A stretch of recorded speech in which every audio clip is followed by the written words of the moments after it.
Obrigada por me darem a oportunidade também de explicar aqui na Casa da Democracia um momento que eu julgo ser tão importante para o jornalismo português, que é colaborar para uma sociedade mais justa e igualitária. E respondendo diretamente à sua pergunta, aquilo que moveu este trabalho jornalístico foi precisamente o tentarmos perceber o que é que fazia com que o Serviço Nacional de Saúde de repente deixasse de ser aquilo que a Constituição preconiza, que é tendencialmente gratuito e universal. E eu indagava muitas vezes e falei durante muitos meses com muitos médicos sobre esta temática, até que em julho de 2023 esbarrei com o caso que aqui nos traz hoje. Esbarrei porque perguntava sucessivamente de vários exemplos de acessos irregulares, porque me falavam de múltiplas violações da Portaria 147, do acesso ao Serviço Nacional de Saúde, como os senhores deputados sabem, preconiza o artigo 8 da mesma que o acesso seja feito apenas pelos cuidados primários e não por referenciação, nem sequer os privados o podem fazer, os médicos dos privados podem encaminhar alguém para um centro de saúde, mas terá que ser o mesmo a encaminhá-lo depois para um hospital público. Porquê é que de repente havia tantas listas de espera? A resposta não poderia ser tão óbvia quanto à falta de médicos em Portugal.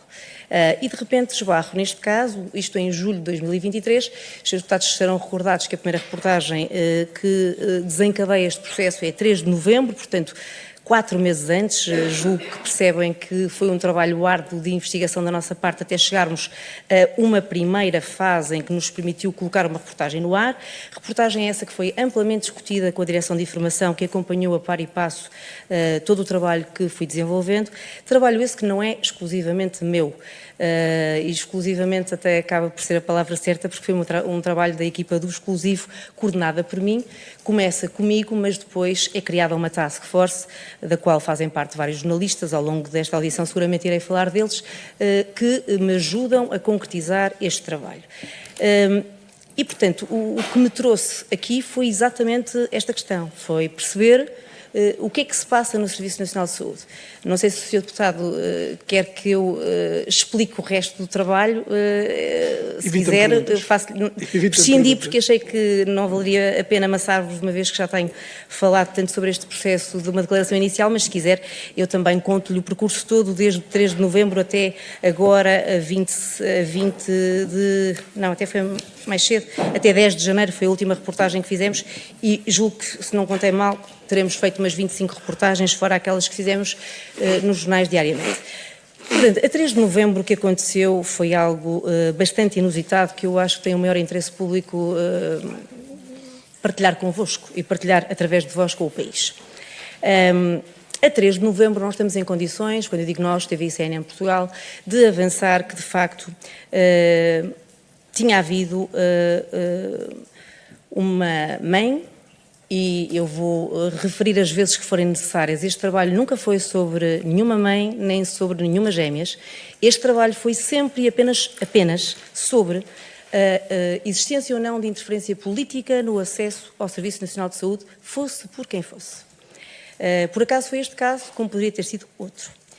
Acontece que, neste dia, nós estávamos em condições de avançar que há uma mãe que efetivamente assume que recorreu pelos contactos com o Dr. Nuno Rebelo de Sousa à ajuda, ela dizia, do Ministro da Saúde. Nós na altura não fazíamos ideia quem era o Secretário de Estado, nem se era um Secretário de Estado, mas que assume que usou uma interferência política, a chamada cunha, o chamado pistolão, para aceder a um tratamento de 4 milhões de euros.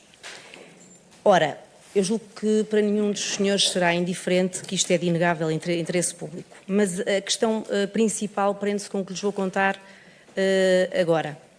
É que aquilo que Daniela Martins acabou por fazer foi confirmar tudo o que nós tínhamos tentado confirmar 4 meses antes.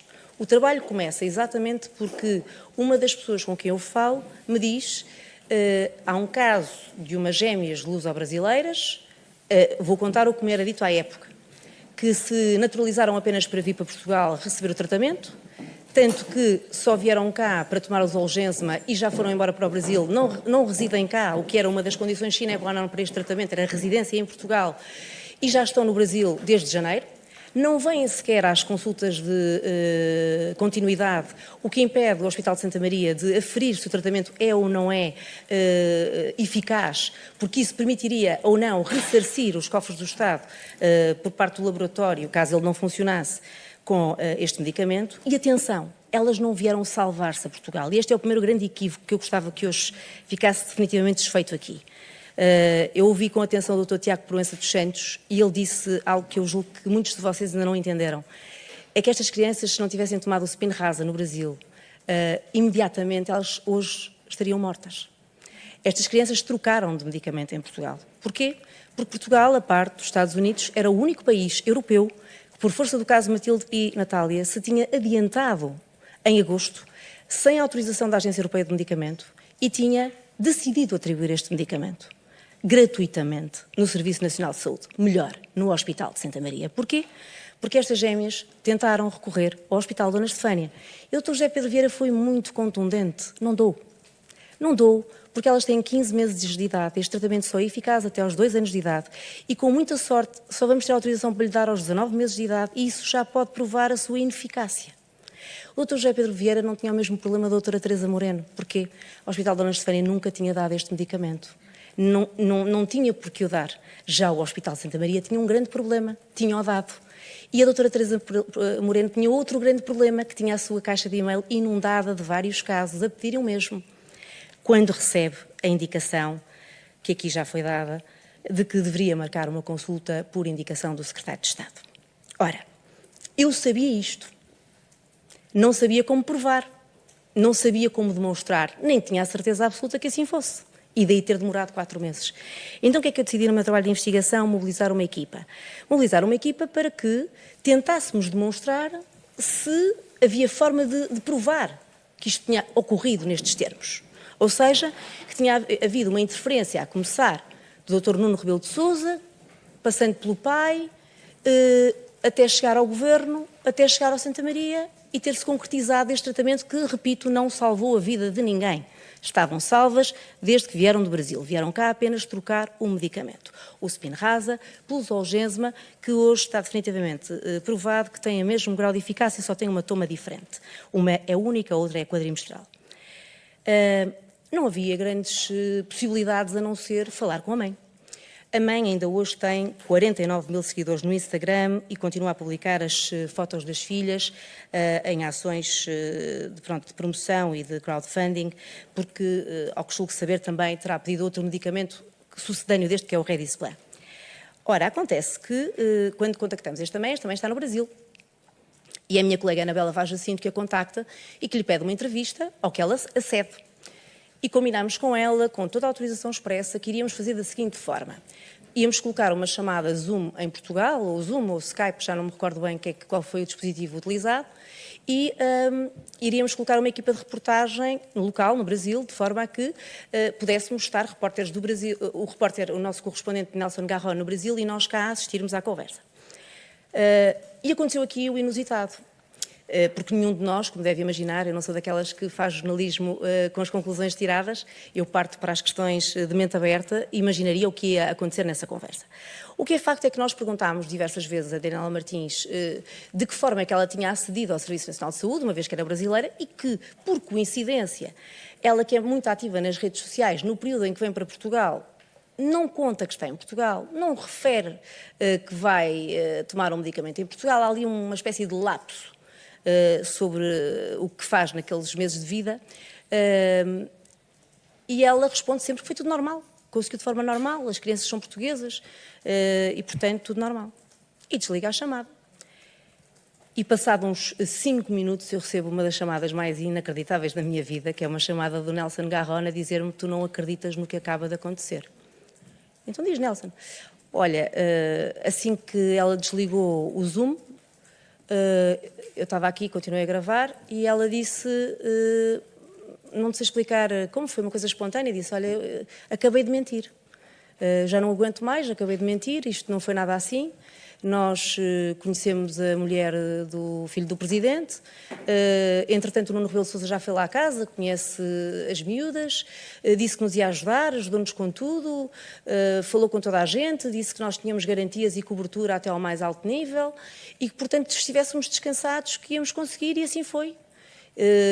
Não sei se chegou a precisar, que não tinha ido à primeira consulta, mas precisou, que só veio para cá quando teve a garantia absoluta de Nuno Rebelo de Sousa que vinha para Portugal receber o Zolgensma, porque era o que ela queria.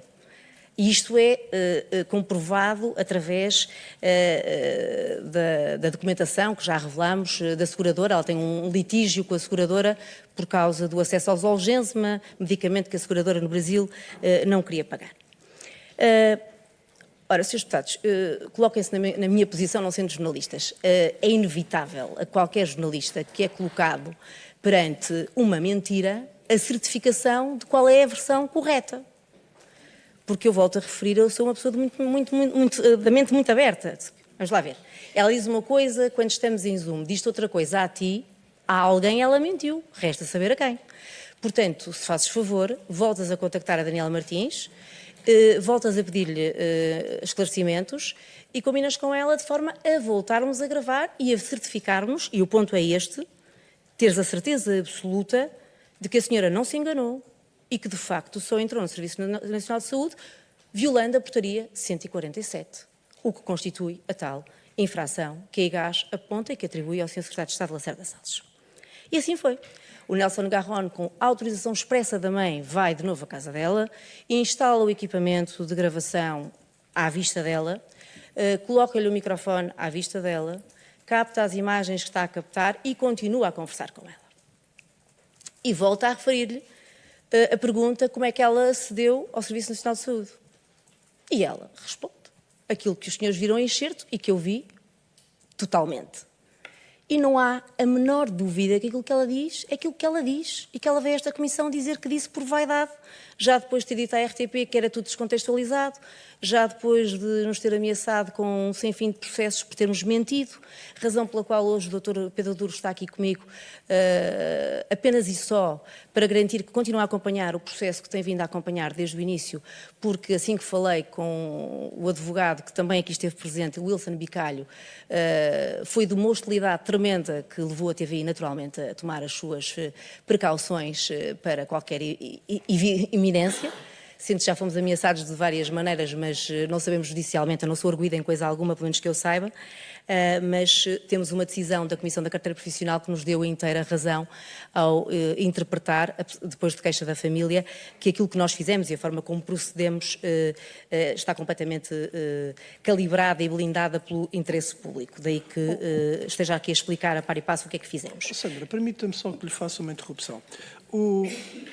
Nessa altura, quando abordam a mãe, nós para a mãe não estivemos nunca contra a mãe porque não era essa a ilegalidade, claro, mas que sempre pareceu complexo, chamemos-lhe assim, o facto, ou pelo menos curioso, o facto de a nacionalidade ter sido pedida para quem estava instalado no Brasil.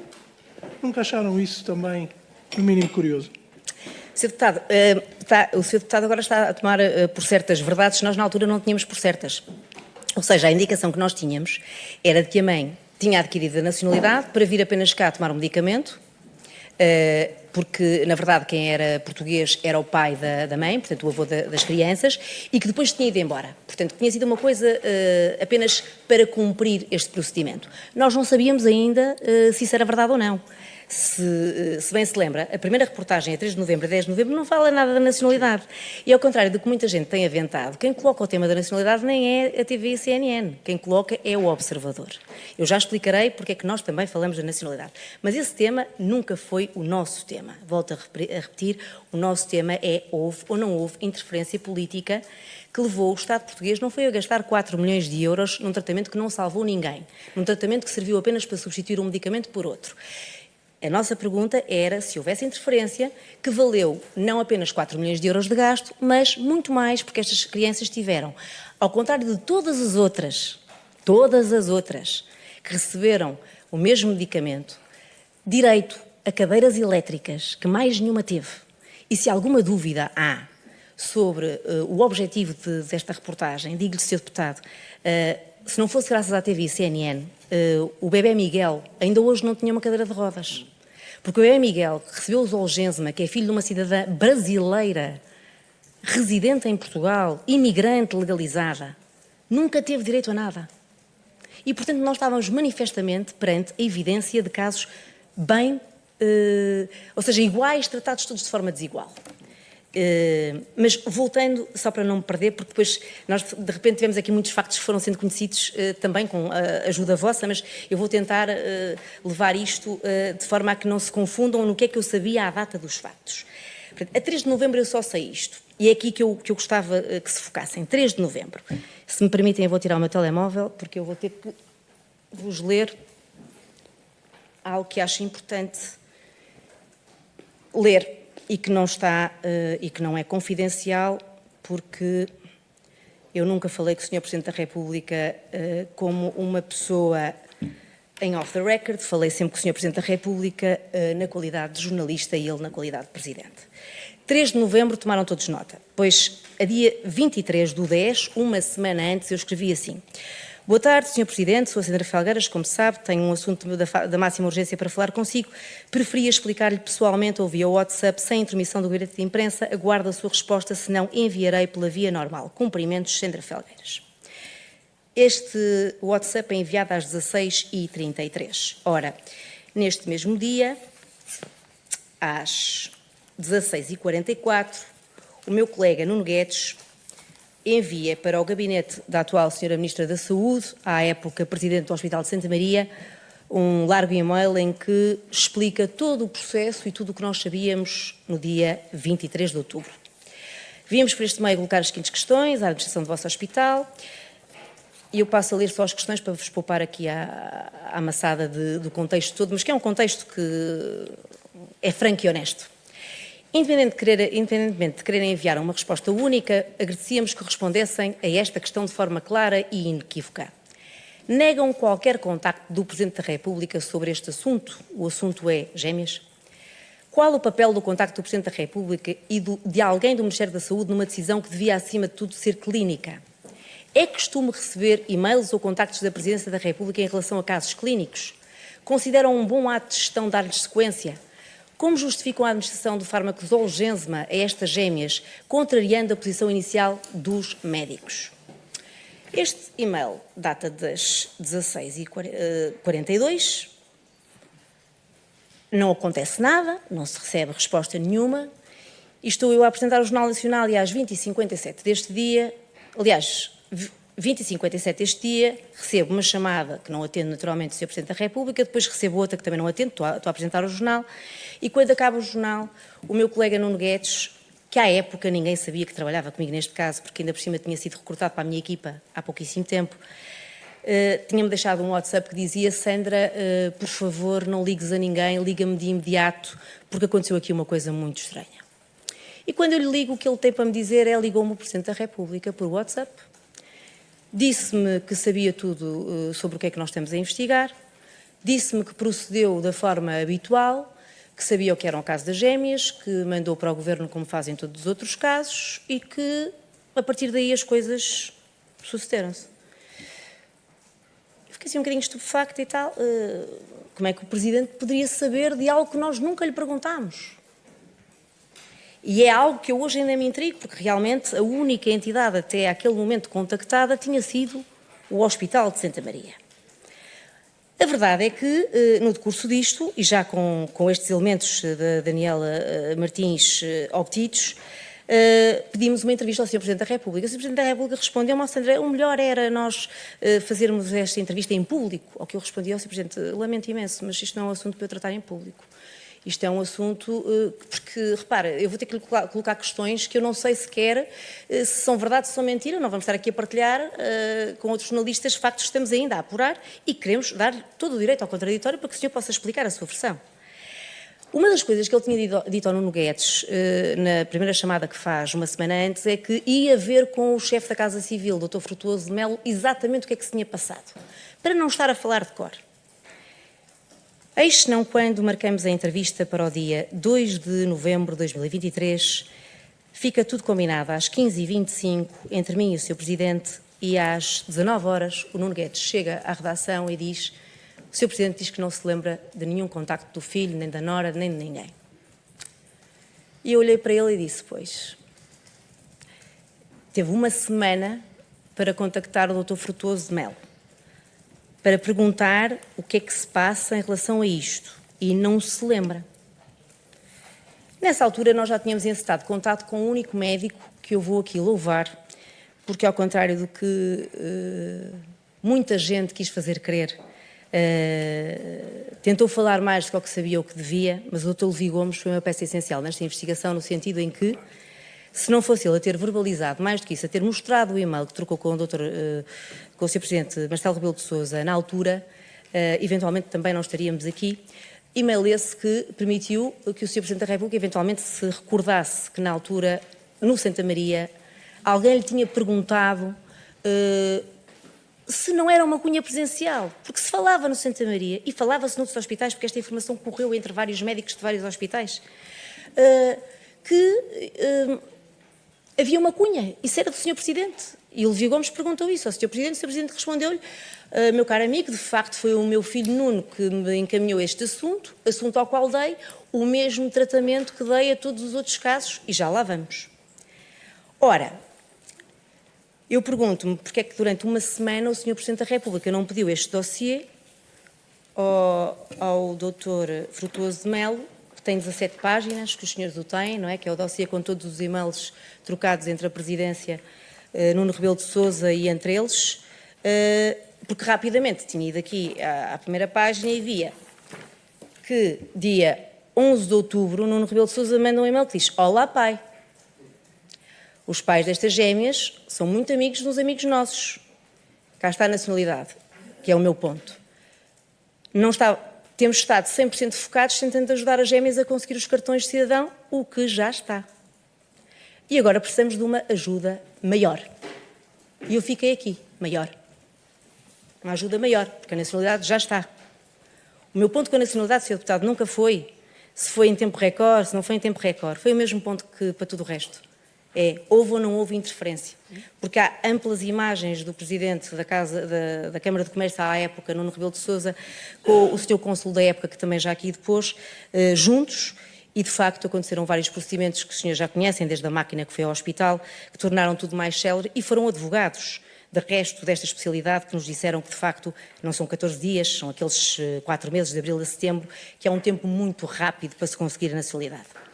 Mas voltemos aqui a este ponto. Este dossiê, o Sr. Presidente da República podia tê-lo obtido em 15 minutos, numa hora, numa semana no mínimo, mas não o obteve. E este dossiê que eu estou aqui a mostrar-vos é o dossiê que o exclusivo só obteve depois de forma inédita no nosso país, termos recorrido à CAD, a Comissão de Acesso a Documentos Administrativos, para o solicitar, porque o Sr. Presidente da República se negou a dar-nos. E negou a dar-se porque, entretanto, o Ministério Público abriu um processo e ele considerou, Presidência, que estavam sob segredo de justiça. Ora, a IGAS, no seu relatório, não sei se recordam, também diz que, se não fosse o pedido do exclusivo para a CADA, também a IGAS não tinha tido acesso a esta documentação, que se revelou muito importante para o caso, em apreço. Acontece que quando nós recebemos este dossiê, deixe-me só ver aqui a data exata, acho que já foi em janeiro, está aqui, portanto, após queixa entrega à CADA, 19 de janeiro, portanto, estamos a falar em 2024, 19 de janeiro, é só nessa altura que nós temos acesso a estes e-mails. E é só aqui que nós percebemos que, de facto, se torna para nós muito estranho entender como é que o Sr. Presidente da República demorou um mês a fazer uma comunicação ao país para dizer apenas que se lembrava do que está aqui escrito. Como se não bastasse, no final, ainda no início deste ano, portanto, a última reportagem que nós mostramos, estarão recordados que vieram aqui a assessora dos Assuntos Sociais, a doutora Maria João Ruela, e o chefe da Casa Civil, Dr. Frutuoso de Melo, dizer que a Presidência da República atuou como em todos os casos. Eu convido os senhores deputados a rever a reportagem que exibimos no passado dia 10 de janeiro, em que nós avançamos que, curiosamente, no dia seguinte a ter escrito este e-mail ao pai, o Dr. Nuno Rebelo de Sousa escreveu uma mensagem do WhatsApp ao Dr. José Magro. E nessa mensagem ele dizia: não te preocupes, já escalei o problema. E é esta mensagem que faz com que a consulta nos Lusíadas seja travada e que faz com que a doutora Teresa Moreno nunca tenha tido conhecimento sequer que ela estava marcada. Nesta mesma reportagem, ou neste mesmo programa, mostramos que tínhamos pedido a Belém, e só depois de eu voltar a advertir que, se não me dessem acesso aos mesmos casos, iria recorrer novamente à CADA, o que era um embaraço aborrecido para uma democracia que eu espero estar consolidada depois de 50 anos, foram-nos enviados todos os outros casos sobre a mesma doença em que o Sr. Presidente da República também tinha sido alvo de pedido de ajuda.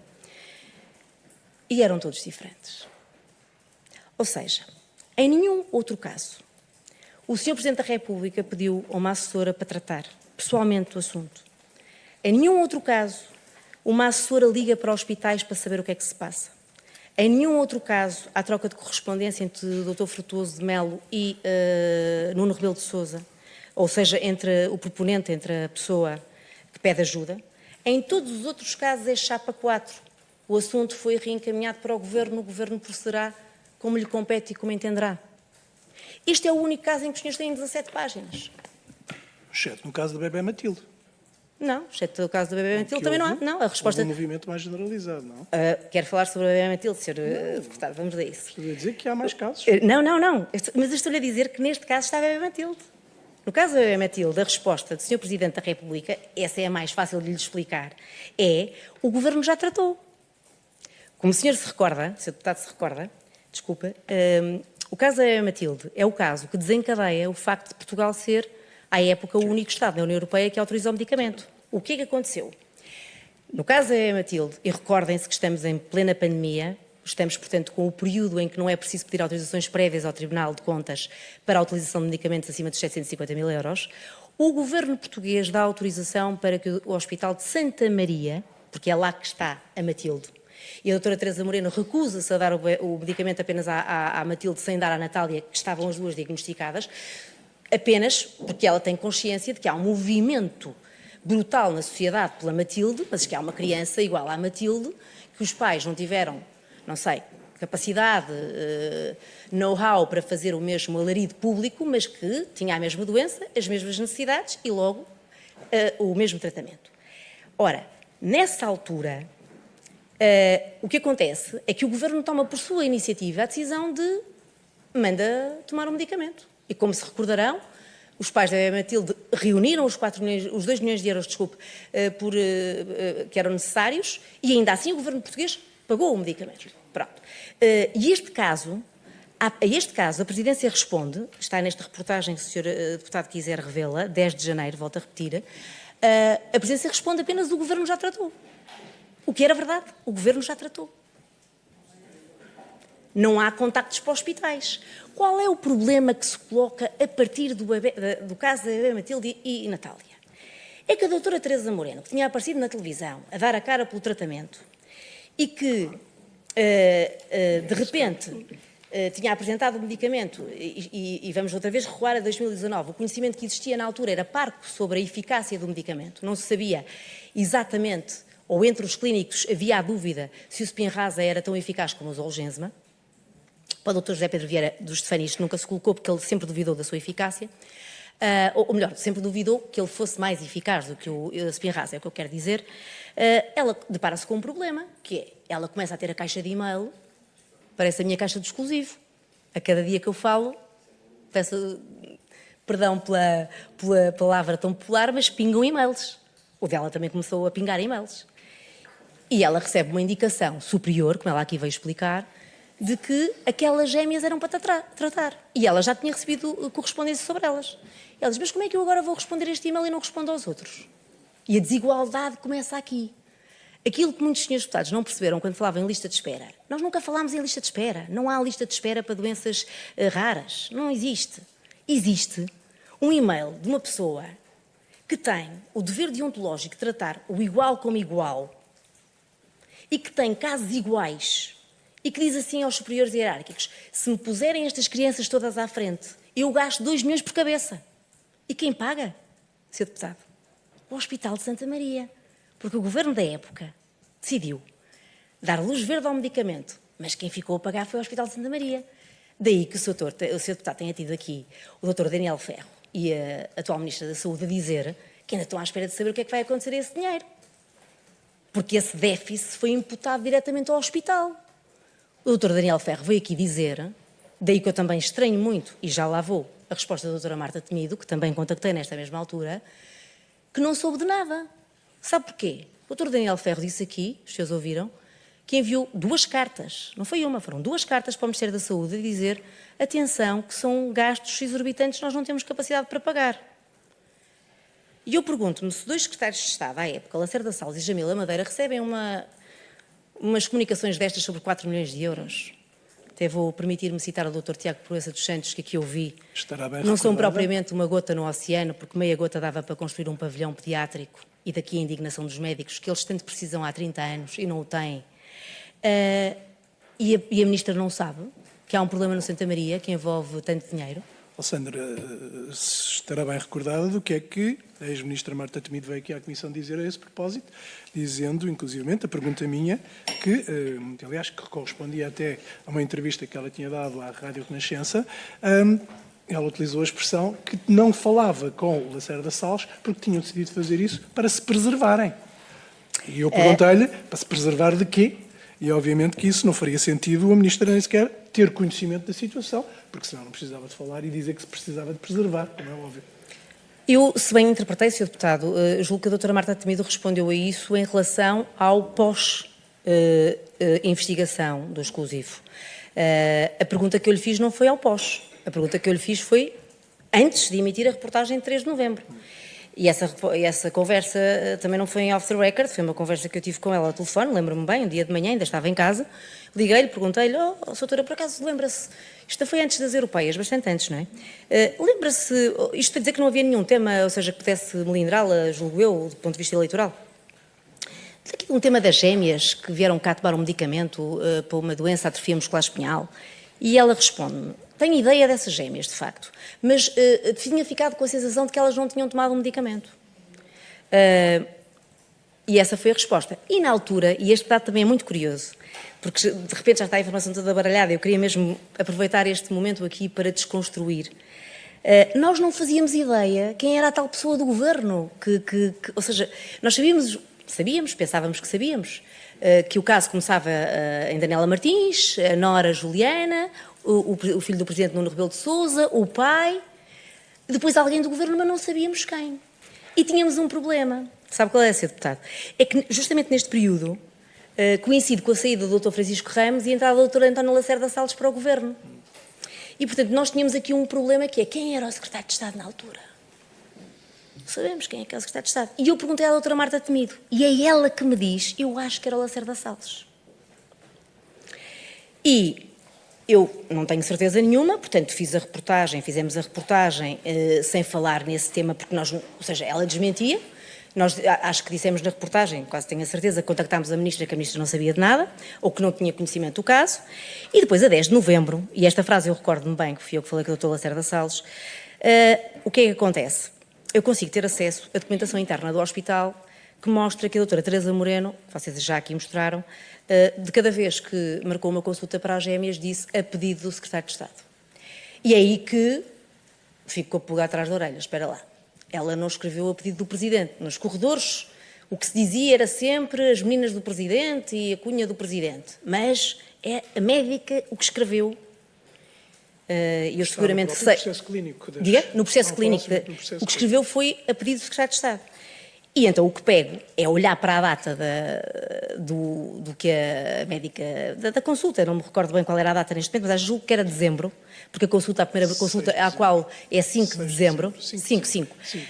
E é uma consulta à qual, como se lembrará também, não comparecem nem os pais, nem a mãe nem as crianças, só comparece o pai e o tio. Pai esse que julgo que teria muito a dizer esta comissão, pena é que não o possa fazer, ou que não o queira fazer. Na verdade, eu quando olho para essa data, percebo, esta data é coincidente com o Dr. Lacerda Salles. Como a doutora Marta Temido também já me tinha dito que podia ser o Lacerda Salles, já tinha falado com o Dr. Francisco Ramos, não tinha ideia nenhuma sobre o caso, liguei ao Dr. Lacerda Salles. E o Dr. Lacerda Salles, sabem o que é que me respondeu? Não tive qualquer intervenção nesse caso. E eu podia fazer a pergunta de toda e qualquer maneira, que a resposta é: não tive qualquer intervenção neste caso. E foi isto que nós dissemos nesta reportagem.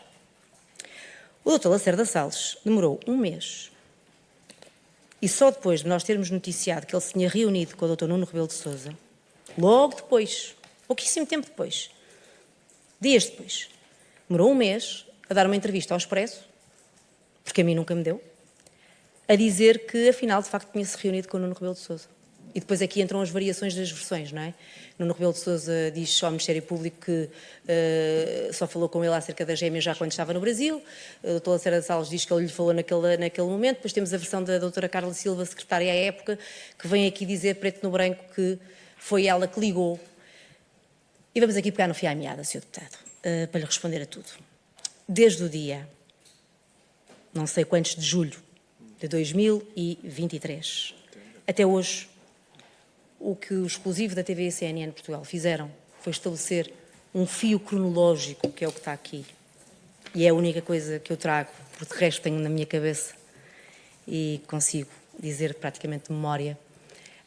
O fio cronológico começa no Brasil, mais ou menos em agosto, quando Daniela Martins tem consciência de que Portugal abriu as portas a dar este tratamento gratuitamente. Momento esse em que ela está em litígio com a seguradora que, por acaso, era, à época, proprietária do Hospital das Lusíadas, contacta o Dr. Nuno Rebelo de Sousa, o Dr. Nuno Rebelo de Sousa contacta o pai encaminha o e-mail para o Dr. Frutuoso e para a Maria João Ruela liga para o Hospital Dona Estefânia. Poucos dias depois, Nuno Rebelo de Sousa aparece e fala com Lacerda Salles. Lacerda Salles dá ou não as indicações, os senhores tirarão as vossas ilações à doutora Carla Silva. O certo é que o hospital recebe esta indicação, que a doutora Teresa Moreno vos disse aqui de viva voz qual foi. E é assim que este medicamento é administrado. Coisa mais ou igualmente grave é termos percebido, a meio deste trabalho, e outra coisa curiosa que vos vou contar, que eu acho que diz muito do nosso país, e que eu gostava muito, sinceramente, como cidadã, que isto se alterasse, é que as cadeiras de roda elétricas, quem disse ao doutor, ao médico da medicina de reabilitação física que elas já tinham recebido cadeiras elétricas de Alcoitão, fui eu.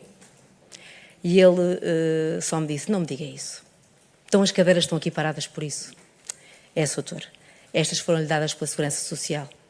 Então a mulher manda-me para aqui e-mails e nunca me disse que já tinha cadeiras.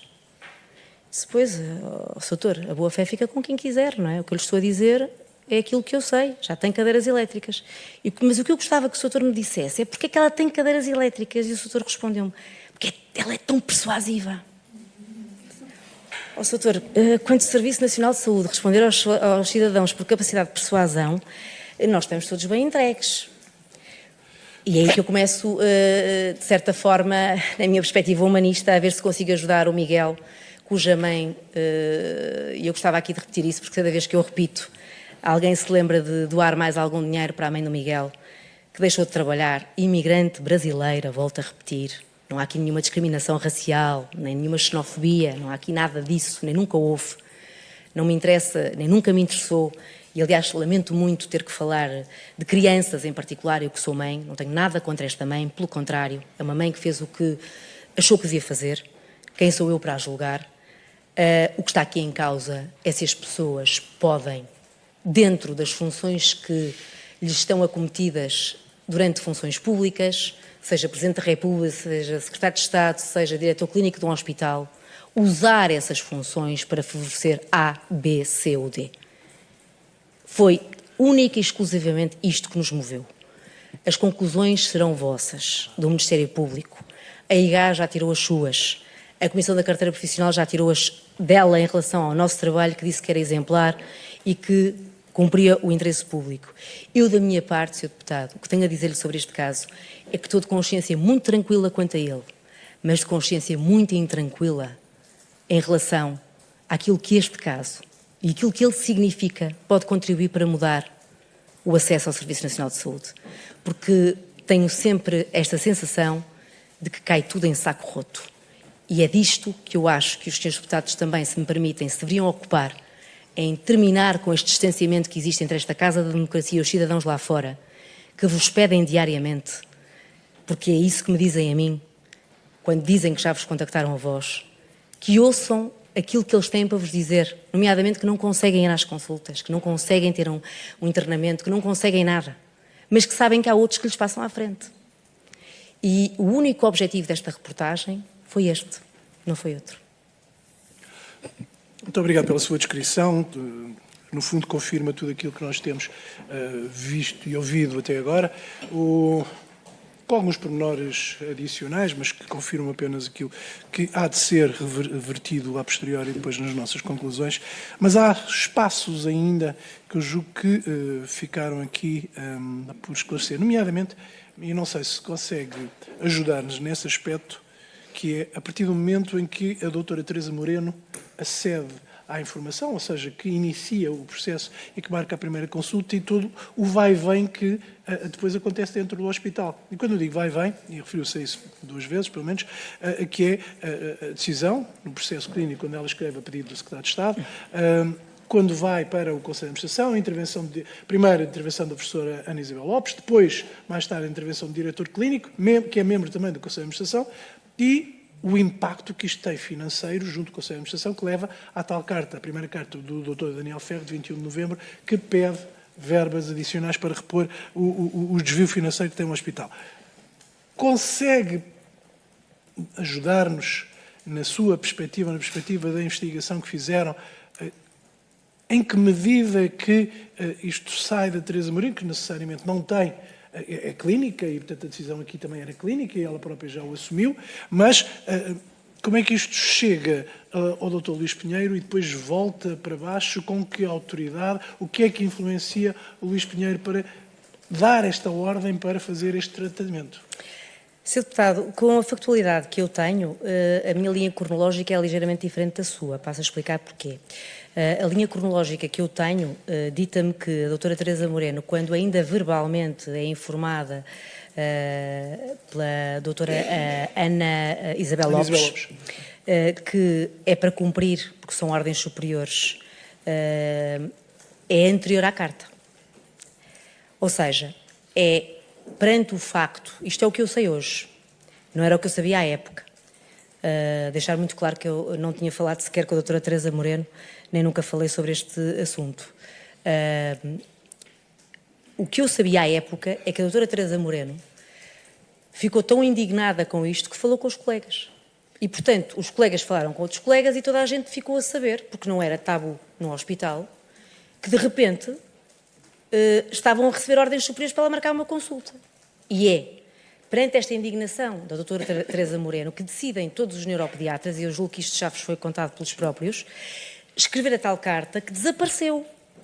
Porque eu, em julho, como lhe disse, eu sabia que havia uma carta. E queria a carta, mas a carta tinha desaparecido, depois, entretanto, a carta aparecia, mas a carta desapareceu. O Dr. Luís Pinheiro, quando eu falei com ele, disse-me que não tinha carta nenhuma. E é aí que o Dr. Levi Gomes dá outra entrevista e diz: como é que ele não se lembra de carta nenhuma, se eu lhe dei em mão, foi uma discussão horrorosa, estava lá com outro médico, tenho testemunhas, ele disse que nós não tínhamos autoridade nenhuma para estarmos aqui a questionar questões políticas. Essa carta, disse aqui a doutora Ana Paula Martins, atual Ministra da Saúde, não estava nos arquivos do Santa Maria. Portanto, eu não sei até hoje se o Dr. Luís Pinheiro guardou a carta, escondeu a carta, o que é que fez à carta. Eu sei isto. Eu sei que o Dr. Luís Pinheiro, a mim, me disse que não recebeu carta nenhuma, nem que sabia de nenhuma indignação clínica, que para ele isso não era tema. Como disse aqui, que era irrelevante para onde é que elas entravam. Algo que eu também não compreendo muito bem, como é que é irrelevante para um diretor clínico, quando é ele, o membro do Conselho de Administração, que, acima de tudo, não deve falar aqui como médico, deve falar como membro do Conselho de Administração, que estava aflito de dinheiro para pagar aquele tratamento. Mas, ainda assim, a linha cronológica que eu tenho é: Teresa Moreno recebe a ordem, não gosta da ordem porque ela viola a portaria 147, mas acima de tudo o seu código deontológico, porque ela tem vários casos iguais no seu e-mail e não consegue tratá-los e recebe indicação para tratar aqueles em específico e não sabe porquê, mas percebe a caixa de Pandora que é aberta com aquela ordem superior, que é daí um bocado, vão-me selecionar aqui caso a caso e eu vou estar aqui a reboque das ordens políticas. E é aí que os médicos todos assinam uma carta. E é isto que é abafado. Tanto que, quando eu tomo conhecimento disto, e obviamente não vou divulgar o meu segredo profissional, mas uma das pessoas que me comenta isto diz-me algo deste género. Epá, mas isto também já não deve interessar nada, que tantos jornalistas sabem e ninguém comentou. Tantos jornalistas sabem como assim? Isto toda a gente falava no hospital, toda a gente falava noutros hospitais. Isto sabia-se. Para eles, naquela altura, aquilo não era nenhum tabu, não era nenhum segredo de Estado, não era nada porque tudo tinha circulado, desde as contínuas às enfermeiras a outros colegas. E eu fiquei boquiaberta. Obviamente não posso confirmar se isto terá sido exatamente assim, mas a forma como me foi transmitido foi com esta descontração de quem já acha que me está a contar algo que não vai de todo criar este sururu que nos traz aqui hoje. Julgo que respondi, Sr. Deputado. Respondeu, claro. Eu julgo que depois de todo este processo e todas as pessoas que ouvimos até agora, como eu dizia há pouco, elas na generalidade confirmam a vossa reportagem, que nunca foi posta em causa, pelo menos da nossa parte, nunca foi posta em causa nem de forma alguma. A única coisa que nós utilizámos a sua reportagem, ou as suas reportagens, foi quase como guião. Porque, no fundo, ela serviu para, de algum modo, encaminhar a Comissão, porque também tinha uma lógica cronológica e, portanto, necessariamente fomos ouvindo as pessoas em função disso, porque fazia sentido perceber como é que tinha acontecido. Como fez agora, desde o momento de agosto, pelo menos agosto de 2019, ou 18, até à reportagem, primeiro de 10 de novembro e depois as sucessivas reportagens que houve. Mas, na sua opinião, na perspectiva de todas estas reportagens, quais é que foram os momentos mais impactantes para si? A do pistolão? A eventual participação ou cumplicidade da seguradora? A questão da intervenção dos órgãos de soberania que referiu, sendo certo que há um que assume, pelo menos começa a estar profundamente provado que interveio mais do que outro que se limitou a fazer, outro órgão de soberania, fique claro, que se limitou a remeter o processo como fazia noutras oportunidades, ou a lógica depois dentro do hospital, a última pergunta que lhe fiz, que é a situação que nos parece até aí a mais complexa de todas. Para si, quais é que foram os momentos mais relevantes de todo este processo que motivou, para além daquela que já disse, que o seu único motivo era verificar se tinha havido uma intervenção inadequada por parte dos órgãos de soberania neste processo? Tudo o resto não deixou de ser momento para várias reportagens, várias preocupações, várias situações.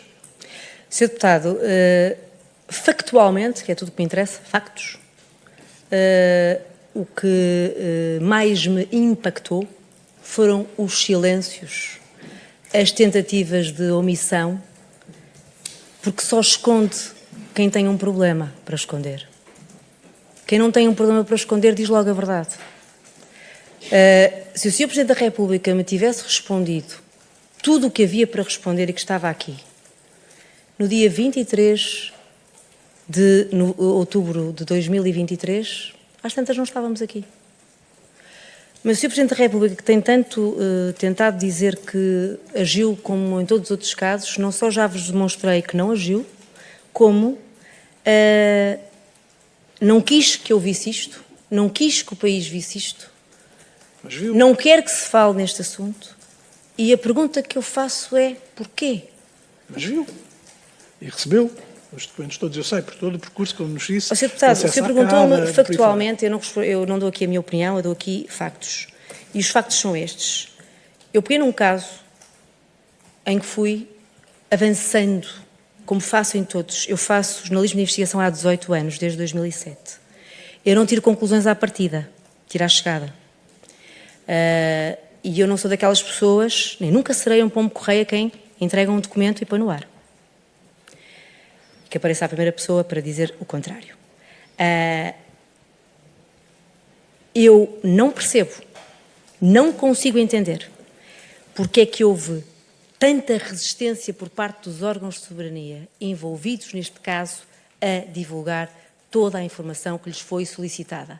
Porque é que houve necessidade de intervenção da CADA para revelar algo que tem tanto interesse público. Eu não perguntei ao Sr. Presidente da República nada sobre as suas relações pessoais com o filho. Eu perguntei qual foi o ciclo de comunicação de um eventual pedido feito pelo filho e como é que ele tinha chegado até ao Hospital de Santa Maria. Isto é uma pergunta legítima, feita no Estado de Direito por um jornalista. Porquê é que ele não me respondeu? Não sei. Porquê é que demorou 1 mês e meio a dar uma conferência de imprensa num sítio que eu nunca tinha visto? Não sei. Porquê é que o Dr. Lacerda Salles respondeu como respondeu, que não tinha nenhuma intervenção no caso e 1 mês depois vem, afinal, reconhecer, só porque nós tínhamos dado a notícia da reunião, que tinha havido a reunião? Não sei. Portanto, o que é que mais me impactou? É isto que eu não sei responder. É natural que, ao longo de todo este processo, tudo isto tenha desencadeado outras coisas, mas obviamente que hoje ninguém põe em causa os e-mails que recebeu. Nós próprios pedimos e-mails e foram fornecidos e-mails e, a posteriori, foram encontrados outros e, portanto, a própria, no caso da Presidência da República, houve outros e-mails que chegaram depois mais tarde e que, de alguma forma, se esclareceram e ajudaram também nós próprios a fazermos o nosso próprio juízo de valor, ou pelo menos a nossa valoração relativamente a isto. Agora, em relação a outros procedimentos, estamos em crer que não nos terão mentido, até porque, tal como foi previsto no princípio, quem quer que seja que tenha vindo aqui, apesar de não ter prestado juramento, se não tiver dito a verdade, incorre em infrações e em violação de lei e, eventualmente, pode ter prometido um crime. Agora, estamos em crer que este processo, de uma forma linear, foram, vamos simplificar, duas crianças portuguesas que utilizaram o Serviço Nacional de Saúde, tomaram medicamento e esperamos que melhorem para a vida. Isto é um absurdo sintético. Do meio de tudo isto estão as questões que levanta, eventuais omissões, atrasos e intervenções. E nós não podemos, nem vamos, seguramente, condenar omissões, mas vamos condenar politicamente, nós não somos um tribunal, mas vamos condenar naturalmente ações concretas e tal como disse aqui, não houve uma única peça das suas reportagens que não fosse feita com factos, nós também não podemos acabar por fazer conclusões sem que eles estejam assentes em factos e não em omissões, e muito menos em interpretações, porque não estamos aqui para fazer interpretações de omissões, estamos aqui para fazer conclusões relativamente àquilo que é todo o trabalho que levámos meses a fazer relativamente a este assunto. E como lhe dizia no princípio, se mérito há nas suas reportagens, mas a partir da primeira reportagem, foi a circunstância de ter posto em cima da mesa um assunto que carecia, como temos visto, de esclarecimento. Nem todos os casos, ou na sua globalidade, os esclarecimentos tenham sido dados. Mas por isso, e com isso concluo, Sr. Presidente, antes que me chame a atenção, para lhe dizer que as suas reportagens foram úteis, foram relevantes, foram necessárias, no meu caso, até particular, ainda mais interessantes, porque fui objeto de algumas ações conexas com todo este processo, como sabe, mas o importante para nós é termos a noção, como dizia, e essa é a questão mais importante de todas, que é termos a noção de que o acesso ao Serviço Nacional de Saúde tem regras e essas regras têm que ser perseguidas, e isto é um aviso muito significativo para isso. E que não se utilizem subterfúgios para, por exemplo, ter uma nacionalidade para poder ter um acesso ao Serviço Nacional de Saúde, e que aqueles que, de alguma forma, exageram nessa medida, nas medidas dos tais e-mails que pingam no seu e-mail, como pingam no e-mail da doutora Teresa Moreno, que não venham a utilizar esse pinga-pinga para poderem ter acesso a elementos que depois não têm qualquer tipo de legitimidade para o fazer. E por isso, obviamente, que saúdo as suas reportagens, porque elas são relevantes até para o nosso trabalho aqui. Muito obrigado. Obrigada, Sr. Deputado. Obrigado, Sr. Deputado. Obrigado, doutora Sandra Felgueiras. Vou agora dar a palavra ao Sr. Deputado João Paulo Correia, do Grupo Parlamentar do PS. Pode inquirir diretamente a depoente e a depoente responder diretamente. Tem a palavra, Sr. Deputado. Obrigado, Sr. Presidente, Srs. Deputados, doutora Sandra Felgueiras, agradeço a sua presença.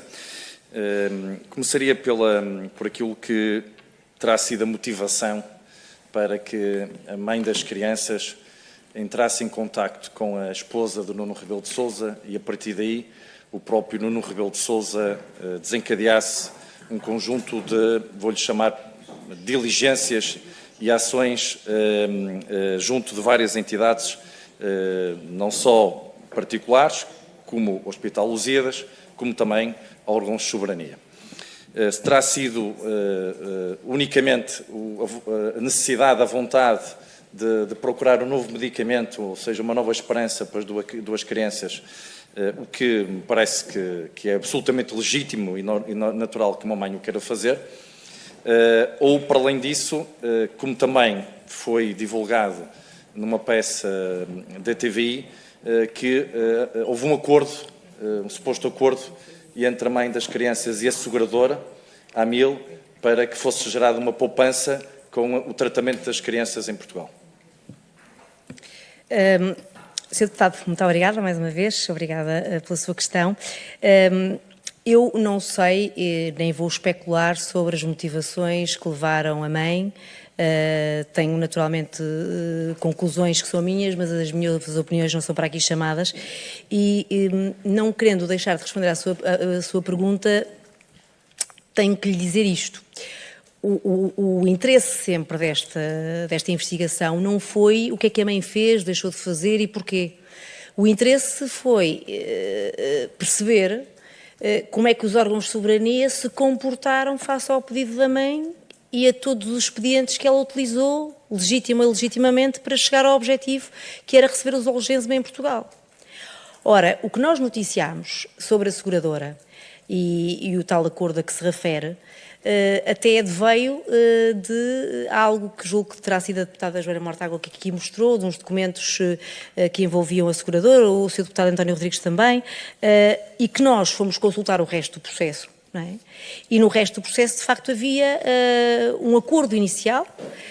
Eu já não me recordo bem e não queria entrar em imprecisões como é que ficou esse processo, mas eu julgo que depois a doutora Daniela Martins ainda continuou a litigar com a seguradora.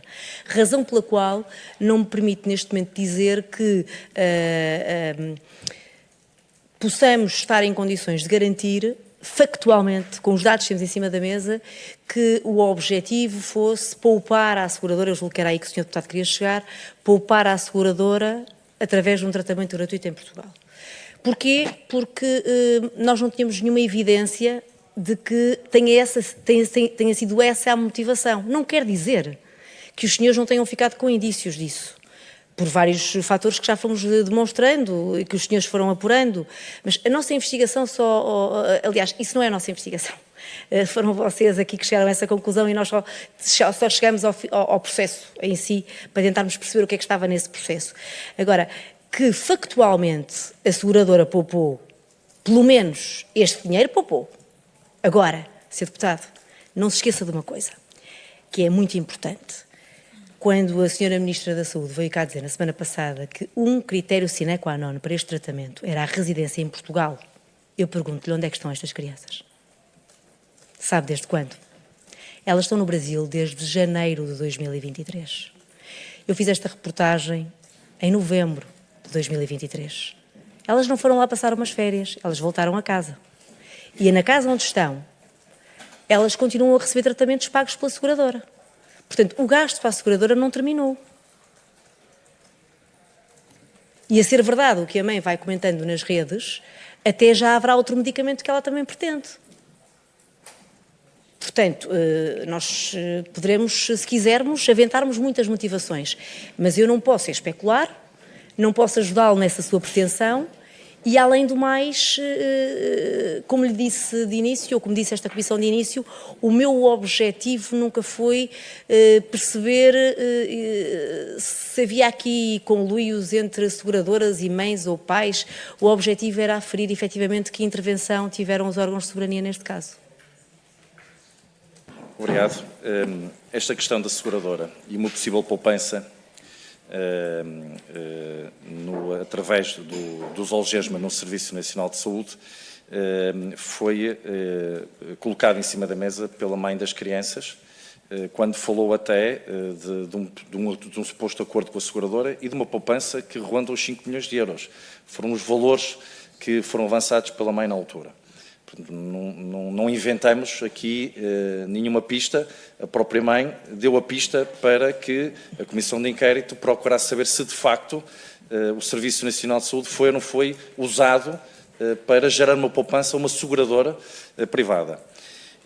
Até porque, eu recordo que um reputado médico especialista em neuropediatria, dos mais reputados médicos nesta área no mundo inteiro, respondeu à Comissão de Inquérito reconhecendo que o Zolgensma, ao fim de 4 anos, ou seja, ao fim de 4 anos de idade da criança, fica mais em conta para quem assume o custo do medicamento do que o Spinraza, que foi, como sabe, o primeiro medicamento administrado às crianças. Porque o Zolgensma é de toma única e o Spinraza é de várias tomas e, para além de ser muito invasivo, como se sabe, e como ouvimos aqui na Comissão de Inquérito, tem alguns depoimentos. Até porque sabemos também que a esposa de Nuno Rebelo de Sousa foi sempre quem recebeu informação por parte da mãe das crianças. Os mails que temos, que chegam a Nuno Rebelo de Sousa, vêm da esposa de Nuno Rebelo de Sousa, que por sua vez os recebe da mãe das crianças. E sabemos que Juliana Rebelo de Sousa tem um negócio na área dos seguros, na mediação de seguros no Brasil. Sabemos que a seguradora com quem trabalha é uma das principais parceiras da Amil. A Amil, que é a seguradora onde as crianças tinham seguro de saúde e que na altura era a Amil a proprietária do Hospital Lusíadas em Lisboa. Portanto, há aqui um encadeamento muito lógico que se percebe depois porque é que é Juliana Rebelo de Sousa e Nuno Rebelo de Sousa que são trazidos para esta, digamos que, para um conjunto de ações junto de entidades políticas e privadas. E passando à ação de Nuno Rebelo de Sousa, Nuno Rebelo de Sousa, sabemos que está provado, contactou o Dr. José Magro para que houvesse uma marcação de uma consulta para as crianças no Hospital Lusíadas. Mas porquê o Hospital Lusíadas? Porque lá trabalha também a doutora Teresa Moreno, que, para além de ser médica no Hospital Santa Maria, é médica no Hospital Lusíadas. Não foi inocente a marcação da consulta no Hospital Lusíadas. Houve um propósito com isso, de convencer a doutora Teresa Moreno a que as crianças fossem atendidas no Santa Maria e que recebessem o medicamento Zolgensma no Serviço Nacional de Saúde no Santa Maria. Acontece que também foi Nuno Rebelo de Sousa, como já foi aqui bem explanado nas suas intervenções, e nos recordou-nos que atuou junto do pai, o Sr. Presidente da República, pedindo uma ajuda maior, e aí ficou muito claro para nós que a Casa Civil do Sr. Presidente da República agiu de forma especial neste caso, comparadamente com os outros casos. A documentação que temos diz-nos isso. Não há dúvidas quanto a isso. A Casa Civil agiu de forma especial neste caso e não agiu desta forma em todos os casos que lhe passaram nas mãos na Casa Civil. E depois há aqui algumas incongruências. Uma delas, no depoimento da doutora Maria João Ruela, que veio, quando questionada, se lembrou de imediato deste processo quando ouviu a primeira notícia, disse que sim, que quando ouviu as primeiras notícias se lembrou logo do processo que lhe tinha passado pelas mãos. O que é curioso é que o Sr. Presidente da República demorou um mês a lembrar-se. Ou seja, a doutora Maria João Ruela não tomou a iniciativa de falar com o Sr. Presidente da República porque ela diz que se lembrou de imediato deste processo. Ao contrário, o Sr. Presidente da República, quando questionado pela imprensa, também é estranho, tendo dado o caso à doutora Maria João Ruela, não tinha falado com ela para lhe perguntar do que ela se lembrava. Outra incongruência também está aqui nos depoimentos entre da doutora Teresa Moreno, da doutora Ana Isabel Lopes, que era chefe do Departamento de Neuropediatria de Santa Maria, e o diretor clínico, o Dr. Luís Pinheiro. A doutora Teresa Moreno disse aqui e frisou que a doutora Ana Isabel Lopes lhe disse que, para além da sinalização do mail da Secretaria de Estado da Saúde, houve uma ordem superior. Não soube dizer de quem. A doutora Ana Isabel Lopes aqui diz que não disse nada disso. supostamente a ordem superior foi verbalizada pelo diretor clínico, pelo Dr. Luís Pinheiro, também disse aqui que é mentira. Fica também aqui mais uma incongruência que não foi esclarecida.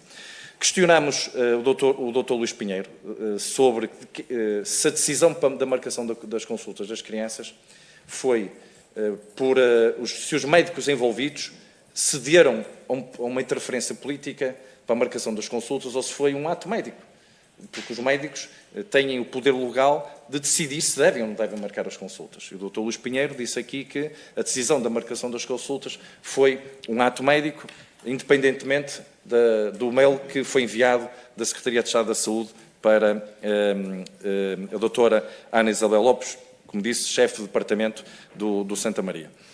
E esta também é uma incongruência, portanto, é uma incongruência que não está totalmente esclarecida e pedi-lhe para comentar, se puder e concordar, este conjunto de incongruências que foram manifestadas aqui ao longo do tempo, porque do nosso ponto de vista o inquérito a este caso ainda não desvendou por completo algumas destas incongruências factualmente, porque a leitura e a visão que fazemos digamos assim, o encaixe que fazemos de todas as peças permite-nos tirar algumas conclusões, mas faltam aqui alguns factos para podermos chegar mais longe. O meu tempo está-se a esgotar também, deixava-lhe estas questões, se quiser e puder comentar. Obrigado. Sr. Deputado, muito obrigada uma vez mais. Se eu tivesse resposta para essas incongruências, seguramente já as tinha vertido em investigações, que é esse o meu trabalho, e não teria aguardado para vir esta comissão de inquérito para as revelar. Não tenho resposta para essas incongruências. Dir-lhe apenas que, ou permitir-me apenas corrigi-lo em 3 pontos que julgo que, da factualidade que apurei, não estão precisos naquilo que acaba de enunciar. Apesar do médico especialista mundial que consultaram ter dito que fica mais barato a longo prazo o Zolgensma do que o Spinraza, e disso ser verdade, o que é verdade é que isso só aconteceria se as crianças vivessem em Portugal e não tomassem mais nenhum medicamento. Só que estas crianças já levaram o Spinraza, já levaram o Zolgensma e agora querem o Redisplatin. Portanto, o que acontece é que estas crianças não vivem em Portugal e Portugal teria tido um gasto, como teve com as outras crianças, de 4 milhões ou até mais, mas era o gasto que tinha e ponto final. Não foi isso que aconteceu. Estas crianças regressaram ao Brasil, como lhe disse, em janeiro e nunca mais regressaram a Portugal. E só isso explica o facto de também se demonstrar que elas nem sequer estão ao dispor dos médicos em Portugal para se perceber em estudos de continuidade se o Zolgensma foi tão eficaz como se previa e se, não tendo sido, poderia o Estado português ser ressarcido por esse facto.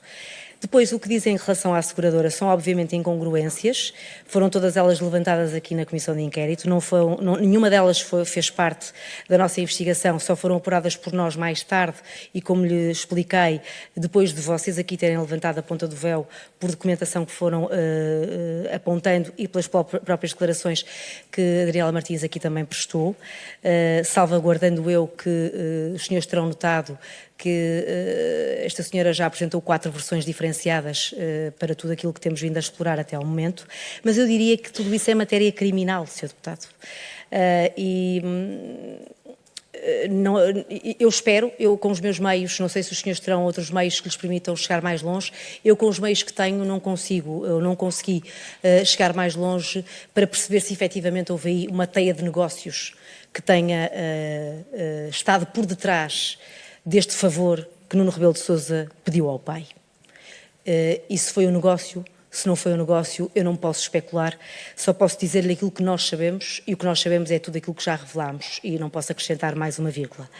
Agora, quando o Sr. Deputado aqui referiu outra vez incongruências do Dr. Luís Pinheiro sobre marcar a consulta. Sr. Deputado, ninguém quis marcar uma consulta. Quiseram obter um medicamento. Para se obter um medicamento era preciso ir à consulta. E foi isso que a médica disse. Vamos tentar, de uma vez por todas, retirar este equívoco do ar. Não havia lista de espera. havia lista no e-mail da doutora Teresa Moreno. Sim, havia desigualdade entre pessoas iguais com a mesma doença. Não havia pedido para marcar uma consulta, nem sinalização, não vamos estar aqui com pruridos na linguagem. Havia uma mãe que escreveu à doutora Teresa Moreno a dizer que queria Zolgensma, que escreveu a dizer, eventualmente enganando o filho do Presidente da República, que só aquele medicamento é que salvava as filhas. Talvez não lhe tenha dito, não sei, que já tinham tomado o Spinraza, que já estavam salvas à partida. Talvez ela própria quisesse crer que aquele medicamento era mais milagroso do que o anterior e queria ter efeitos nas filhas, que têm uma doença horrível, pavorosa, que não podem falar nem andar e que jamais poderão fazê-lo, porque os efeitos da atrofia muscular espinhal, os que foram tidos à partida, já são irreversíveis. Talvez ela quisesse acreditar nisso. Mas tudo isto somos nós a supor. Agora, verdadeiramente, o que os médicos já aqui vos vieram dizer todos, e não deveria haver nenhuma dúvida sobre isto, é que todos os esforços que esta mãe endividou para chegar a Portugal, até ao Santa Maria, com a doutora Teresa Moreno, é porque ela sabia que era a única médica em Portugal, que o doutor José Pedro Vieira não ia fazê-lo, como não fez, apesar dela ter pedido, dar-lhe o medicamento que ela quis. Zolgensma. Tomou-o e foi-se embora. Entretanto, levou cadeiras elétricas, pagas pela Segurança Social, deixou 2 cadeiras elétricas à espera, que tiveram vários meses paradas no Santa Maria, com crianças lusodescendentes, portuguesas, a precisarem delas, que não tinham direito. Quantas pessoas estarão em casa, neste momento, a ouvir-nos, que sabem o drama que é pedir à Segurança Social uma cadeira de rodas? Quanto mais elétrica, Sr. Deputado. Este é o meu ponto. É igualdade absoluta. Tratar o igual como igual. Eu acho que já chegamos aqui todos com a conclusão de que não se tratou o igual como igual. Resta apurar quem são os responsáveis por este tratamento desigual. Obrigado, Sr. Deputado. Obrigado, Dra. Sandra Felgueiras. Vou dar agora a palavra à Sra. Deputada Cristina Rodrigues, do Grupo Parlamentar do Chega. Pode inquirir diretamente a depoente e a depoente responder diretamente. Tem a palavra, Sra. Deputada. Obrigado. Muito obrigada, Sr. Presidente. Cumprimento a Dra. Sandra Felgueiras. Muito obrigada por estar aqui, por nos ajudar a compreender melhor aqui, talvez, a cronologia dos factos ou o que é que eventualmente está ou não está provado. Nós já fizemos uma grande parte das audições, como também julgo que têm acompanhado. Há aqui alguns pontos que são, a nosso ver, pertinentes. A questão da nacionalidade é uma delas, apesar de saber que não é uma das questões que abordou principalmente na sua reportagem, mas efetivamente era importante nós percebermos ao longo de todo este processo se efetivamente elas conseguiram a nacionalidade para aceder ao SNS. Isso, portanto, esse era um dos objetivos. Ou seja, se as meninas não tivessem tido aquela doença, eu diria que muito provavelmente os pais nunca teriam tido a preocupação de obter a nacionalidade porque não precisariam de aceder ao SNS. Depois a questão da AMIL, que também já disse aqui que não foi principalmente também o foco da sua intervenção, também é importante no sentido de perceber se realmente houve ou não houve um acordo com a família sobre este assunto. Julgo que é fundamental percebermos se outras crianças com o mesmo problema tiveram acesso ao medicamento, se tiveram acesso com a mesma velocidade, se tiveram o mesmo acompanhamento que outras crianças também tiveram, nomeadamente o Dr. Luís Pinheiro reuniu com a família, preocupou-se em ter relatórios sobre a família e não temos a certeza se isso tenha sido feito com todas as crianças, ou mesmo outros doentes, porque o Dr. Luís Pinheiro era diretor do hospital e não apenas da pediatria. Obviamente, também, aqui o que origina todo este processo é se realmente houve ou não houve uma interferência por parte de Marcelo Rebelo de Sousa, se foi ou não foi a pedido do seu filho e se foi em resultado dessa intervenção que o Secretário de Estado da Saúde, Dr. Lacerda Salles, vem, de alguma forma, interferir também. No fundo, aquilo que nós queremos saber atualmente, eu diria que é se esta família usou de forma consciente e abusiva os vários recursos que Portugal tem à disposição para os portugueses, e bem, e que deve ser assim, mas se, de facto, se não tivesse havido essa cunha, se teriam ou não teriam conseguido ter esse acesso ao SNS. No fundo, houve ou não houve um pistolão? E a pergunta é muito simples, é se de facto considera que houve este pistolão, quem é que acha que foi o pistolão? Até porque, como bem disse, a mãe das gêmeas esteve aqui, teve a oportunidade de dizer que foi pura vaidade, que não teve ajuda de ninguém. Disse até que ouviu tantas vezes no hospital que as meninas estavam a ser ajudadas pelo Presidente da República, que ela própria se convenceu que isso era verdade. E, portanto, eu gostava que nos dissesse, efetivamente, qual destas versões, por parte da mãe das gêmeas, acredita. Sra. Deputada, muito obrigada pelas suas questões. A Sra. Deputada terá que perguntar à mãe das gêmeas, porque eu própria não sei qual é a versão verdadeira, sendo que ela já apresentou 4 e eu só tenho uma versão na minha vida que é a verdade. Não conheço outra e é só com essa que eu trabalho. Sra. Deputada, eu julgo que o trabalho de investigação que eu fiz, e é sobre ele que eu estou aqui a depor, demonstrou com bastante clareza, com a evidência possível, com as provas possíveis que estão ao acesso de um jornalista de investigação, que não tem naturalmente os vossos poderes, nem muito menos os do Ministério Público. Espero que este tenha sido apenas o pontapé de saída para que muito mais se venha a descobrir. O que permitiu descobrir foi uma cadeia de intervenções que me parecem claramente ilegítimas. Cadeia é essa, e quando eu digo ilegítimas, é porque me parece que a portaria 147 foi violada, porque estas crianças vêm do Brasil e vão diretamente para o Hospital de Santa Maria. E, portanto, como vão diretamente para o Hospital de Santa Maria sem passar por nenhum centro de saúde, não foram referenciadas para este tratamento.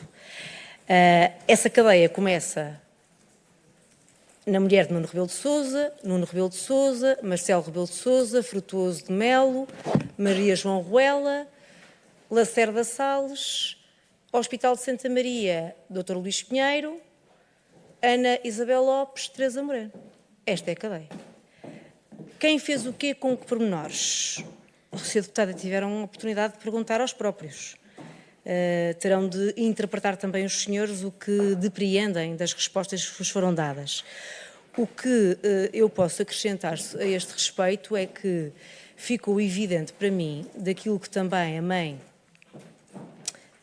aqui veio dizer e que não conseguiu contrariar, e eu julgo que foi o vosso grupo parlamentar que mostrou, o Partido Socialista, que mostrou a troca de e-mails entre Daniela Martins e Juliana Drummond sobre o agradecimento a Lacerda Salles, que efetivamente foi por intermédio dele que se chegou a Lacerda Salles e que foi conseguida a tal consulta para a obtenção de um medicamento, que é assim que eu lhe chamo. Consulta para a obtenção de um gasto de 4 milhões de euros, direto. Porque Teresa Moreno tinha esclarecido muito bem o diretor clínico, através da Ana Isabel Lopes: se eu as vir, eu dou-lhes o medicamento, porque eu não tenho como não dar. Portanto, esta cadeia parece-me ser irrefutável. Como me parece ser irrefutável que o contacto que o Dr. Nuno Rebelo de Sousa estabeleceu inicialmente foi com o pai. E estabeleceu não na qualidade de Presidente da Câmara de Comércio à época, porque o e-mail diz: olá pai, e termina Juliana e Nuno, e fala em ajuda maior. E também me parece que pensarmos naquilo que me fala da AMIL, isso de nada, ou se tentativa houve aqui de poupar dinheiro à AMIL, que se poupou, porque estes 4 milhões pelo menos já não o chatearam mais com... Quer dizer, poupou, vamos cá ver, nós estamos aqui a dizer poupou. A AMIL já tinha ganho o processo no Brasil e o Estado brasileiro deu-lhes razão, dizendo que não tinha nada que dar a Zolgensma. O Estado brasileiro considerou que o Spinraza era idêntico ao Zolgensma e que, portanto, não havia necessidade nenhuma disso. Também não podemos estar aqui a extrapolar que poupou porque a seguradora não tinha obrigação nenhuma legal de lhe dar. Com certeza.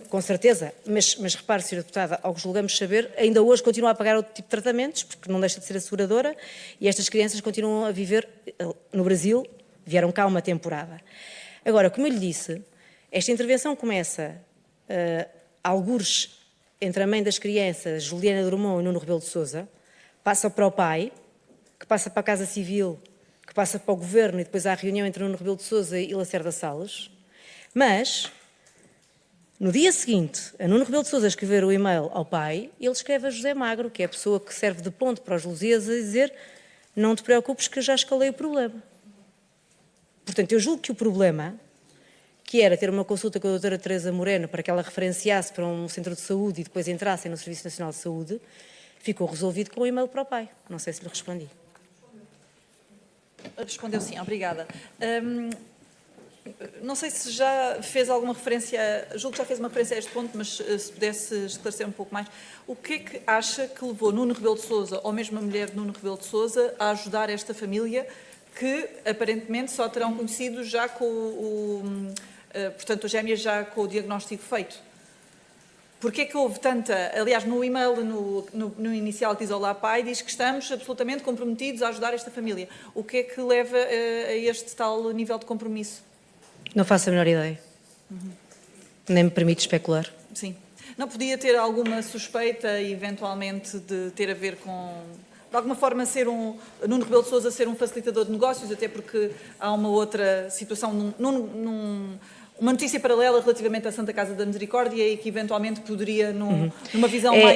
É um facto, Sra. Deputada, que nós fizemos investigação sobre a Santa Casa da Misericórdia e o negócio do jogo, que também deu origem a outra comissão de inquérito, e que apurámos que efetivamente também Nuno Rebelo de Sousa tinha intervindo e falado com a anterior Ministra da Segurança Social, Ana Mendes Godinho. Agora, eu não considero que tenha factualidade suficiente para associar uma coisa à outra, e já aqui foi muito falado o que é que faz efetivamente Nuno Rebelo de Sousa no Brasil. A verdade é que ele sempre declinou qualquer pedido de entrevista e é muito difícil tentarmos explicar. Temos as nossas convicções, as nossas opiniões, há muitas ligações que se podem estabelecer entre ele e várias empresas no Brasil. Agora, prová-las fica muito difícil e eventualmente percebe a que é que me estou a referir.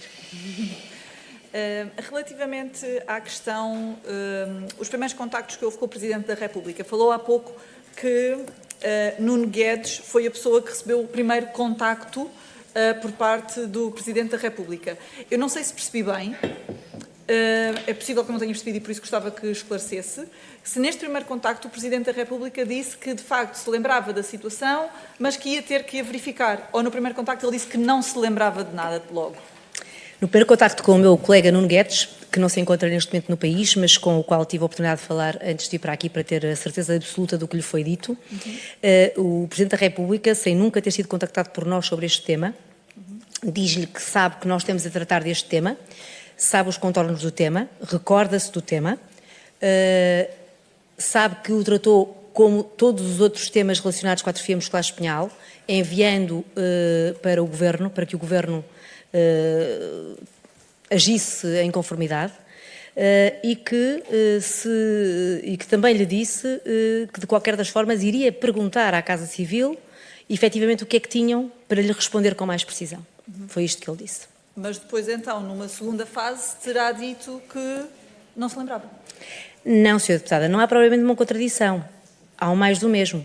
Ou seja, uma semana depois, o Sr. Presidente da República, que disse que ia falar com o chefe da Casa Civil para obter estas páginas, sabe precisamente o mesmo que sabia uma semana antes. Ou seja, só sabe que tratou tudo igual, mas não se lembra do e-mail do filho. O que ele diz, se a Sra. Deputada se recorda, é: o meu filho, a minha nora, se alguém me ligou, não me lembro. E o que eu aqui levantei como questão é como é que durante uma semana o seu chefe da Casa Civil e a própria assessora para os assuntos sociais, que aqui bem disse, e o Sr. Deputado do PS também aqui o recordou, que logo na primeira notícia se lembrou do tema, como é que ninguém lhe foi dizer, já que ele ia falar com eles sobre o tema que eles trataram, ao Sr. Presidente, olha lá que o primeiro e-mail que lhe mandaram foi o seu filho. Como é que passado uma semana ele ainda não se lembrava que quem lhe mandou isto foi o filho? E foi preciso ter aparecido o Dr. Levi Gomes na televisão, entrevistado por mim, a dizer: atenção, que eu não, foi ele que disse, palavras dele, eu não acredito que o Presidente não se lembre que foi o filho que lhe mandou um e-mail, porque eu próprio, na altura, aquilo eram tantos burburinhos no hospital que eu escrevi-lhe um e-mail, que eu correspondo-me com ele, e naquele seu estilo muito próprio, e ele respondeu-me e mostrou o e-mail que também acho que leu aqui, que é o Sr. Presidente a responder-lhe: meu caro, de facto, falou-me meu filho Nuno no caso das gêmeas, não há qualquer tipo de favor, disse-lhe de imediato que não iria tratar este caso de forma diferente daquilo que faço habitualmente e foi o que fiz. Algo que depois o Dr. Levi Gomes também transmitiu ao Dr. Luís Pinheiro.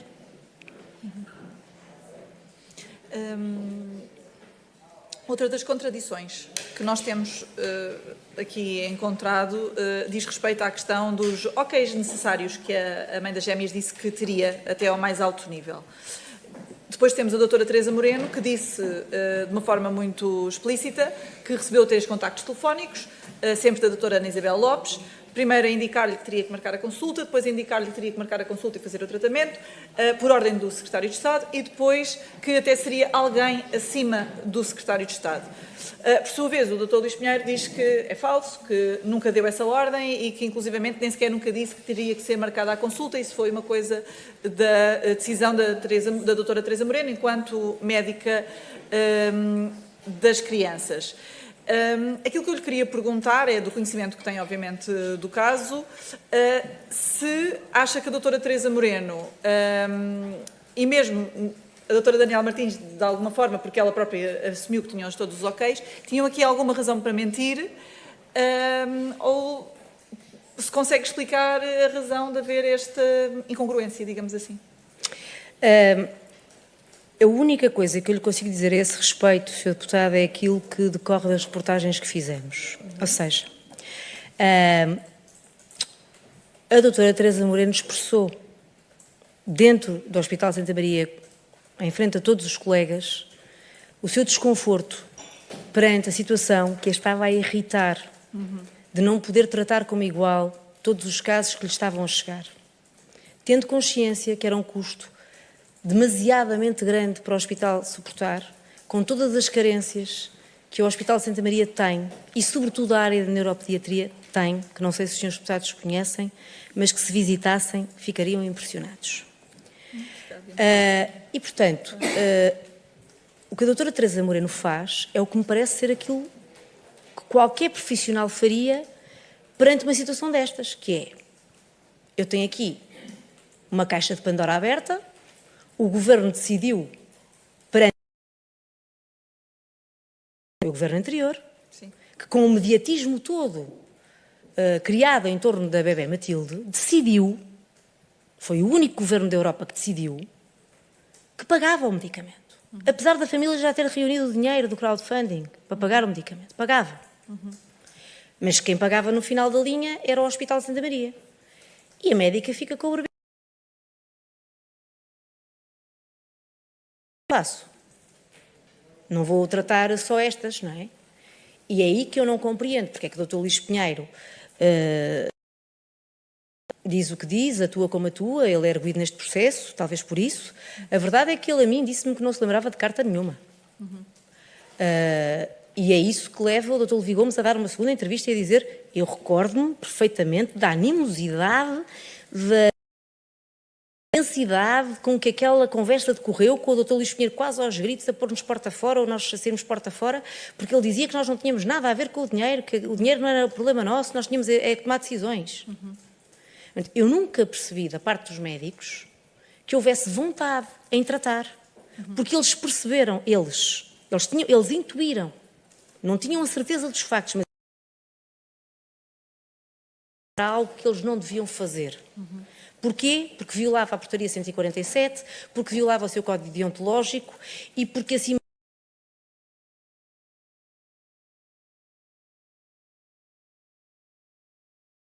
mais saíam dali.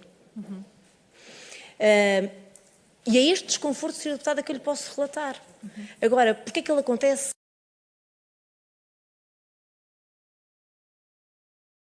Peço-lhe desculpa, mas eu não consigo especular além dos factos. E suponho que, face ao que disse agora, não tenha...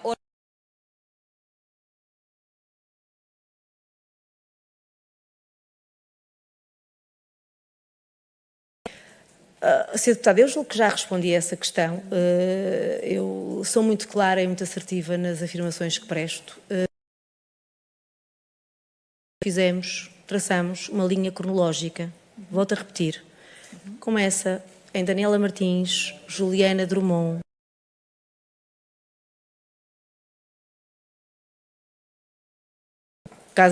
portanto, Residência Oficial do Primeiro-Ministro, Lacerda Salles, e termina no Hospital de Santa Maria, no Dr. Luís Pinheiro, que recebe uma carta que nunca...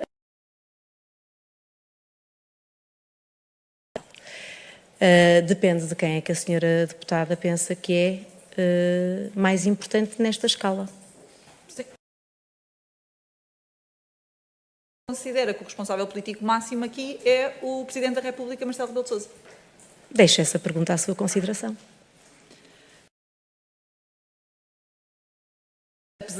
Tendo essa ideia, mesmo que tenha sido de facto o Presidente da República a ter essa iniciativa, acha que ele teria feito logo...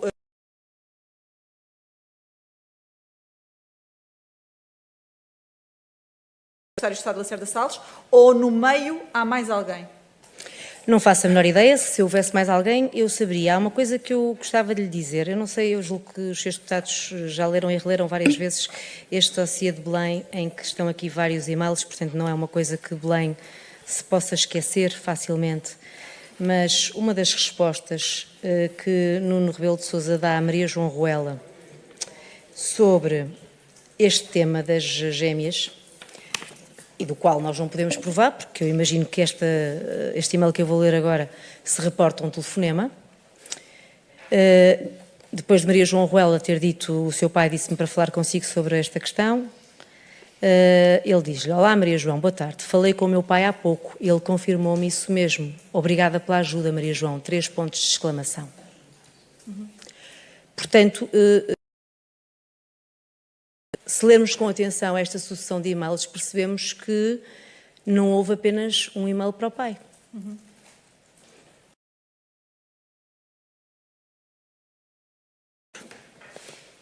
Portanto, eu presumo que pelo menos no dia a seguir a ter mandado o e-mail falou, porque o e-mail...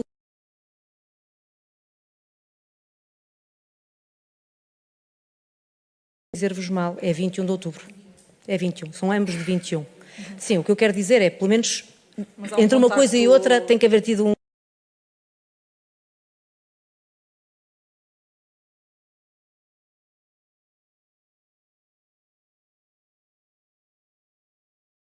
Vossos.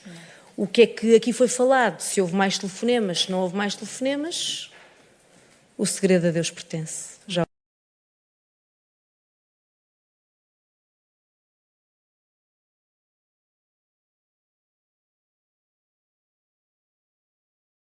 Pegando também naquilo que mencionou há pouco do Dr. Luís Pinheiro, da tal discussão que houve com o Dr. Levi Gomes, sobre o facto de os...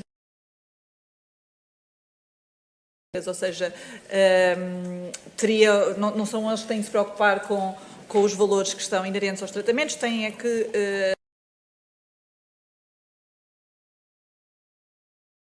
teria tido consequências se não tivesse marcado a consulta e prescrito o medicamento às gêmeas? Faço futurologia, que havia esse receio, havia. Que lhes causou irritação, causou. Não só a ela, a todos. Que partilharam essa irritação com muitos colegas.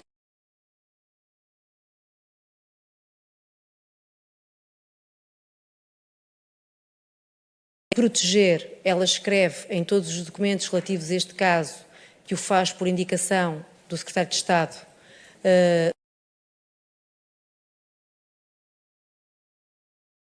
o pai e o tio. A 5 de dezembro, as gêmeas só chegam em cima do Natal e são atendidas pela primeira vez em Santa Maria em janeiro. Já no limbo da eficácia, que terminaria aos 24 meses, escreve.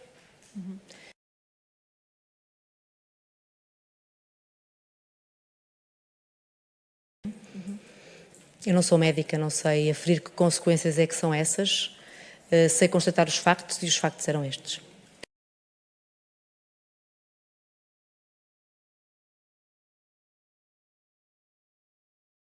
A oportunidade de falar do caso da bebê Alana. que, tendo chegado ao Hospital de Santa Maria com uma idade muito inferior à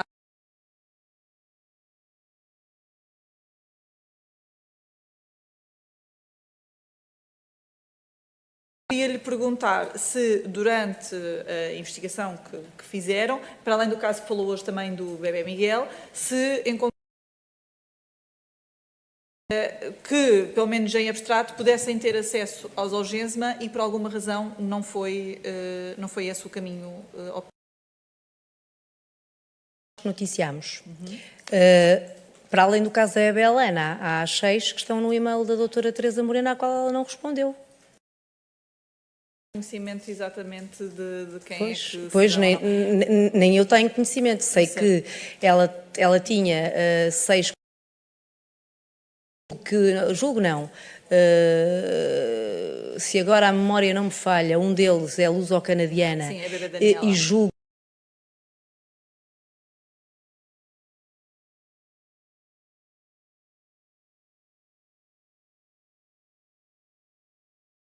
contacto. Julgo até que foi a minha colega Anabela Vaz Jacinto, mas em relação ao bebé Helena, esse tenho a certeza absoluta e é mais um caso que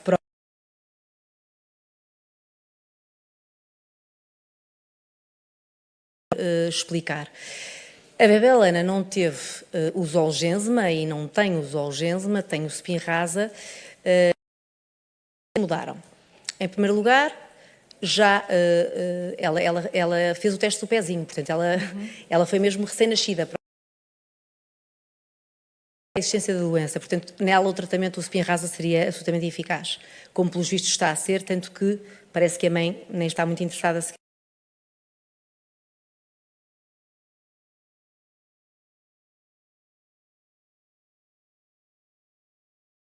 Há 2 anos. Em primeiro lugar, já tinha sido levantada a restrição da pandemia, portanto já era obrigatório o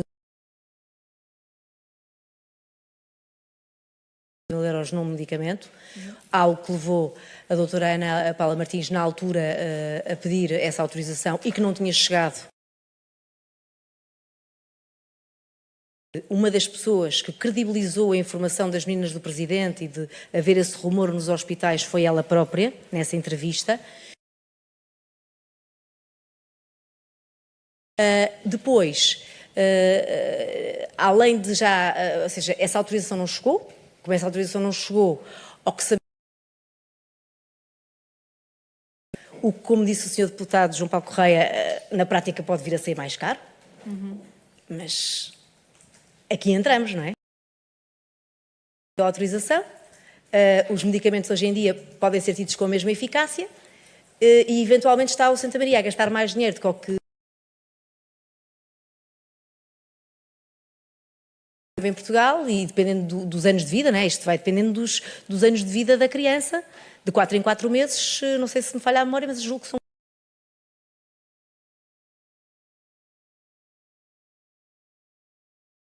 bastante mais dispendioso. Mas, além desse fator, a questão é mesmo esta, Sr. Deputado, é que hoje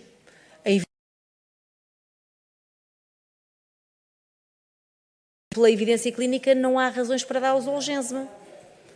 A doutora Teresa Moreno prescreve o Zolgensma. Eu julgo que o doutor José Pedro Vieira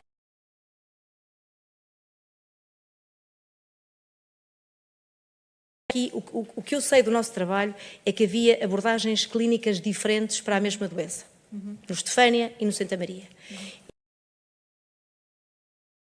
Porque estas bebés estavam a ser tratadas no período da pandemia, em que não havia essa restrição financeira, e a bebé Helena de qualquer das formas, respondendo à sua pergunta, não tenho a menor dúvida que houve desigualdade de tratamento. Só para terminar,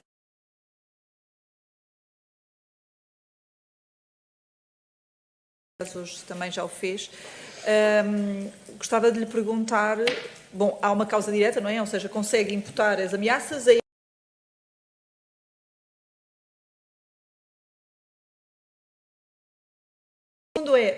portanto, explicando isso, e se tem alguma ideia da razão de estar a ser ameaçada e por quem?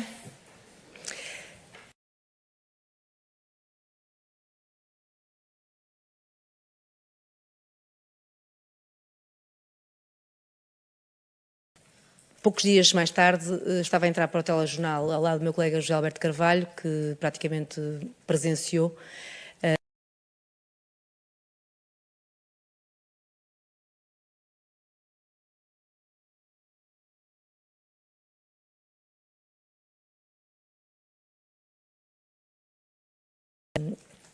a minha arrecadação do meu prédio, incluindo a de outros vizinhos, foi completamente vandalizada, sendo que foi usado um pé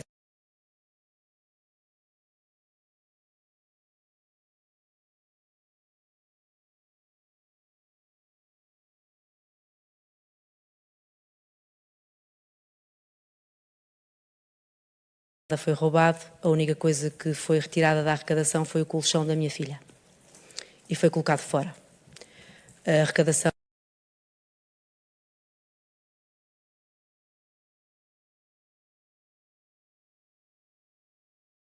e perante o timing em que isto acontece, a associação de ideias que nós fazemos é: pode acontecer aqui qualquer coisa, não faço por ter a direção de informação. O Dr. Pedro Duro entra mais tarde, porquê? Porque, como os senhores estarão recordados, no início disto tudo não existia o Dr. Wilson Bicalho. E eu só fiquei a saber da existência do Dr. Wilson Bicalho através de uma entrevista que ele dá a outro órgão de comunicação social. E é nessa altura que decidimos contactar o Dr. Wilson Bicalho. Tivemos que correr à página da Ordem dos Advogados para encontrar o número de telefone dele. Contactámo-lo. E sou eu que o contacto. E está o meu colega Nuno Guedes a presenciar tudo. E digo-lhe que sou Sandra Felgueiras. 4 pedras na mão, a dizer que não falava comigo, só falava comigo em tribunal. De resto, o Dr. Pedro Duro é testemunha, nós trocamos sempre tudo por e-mail.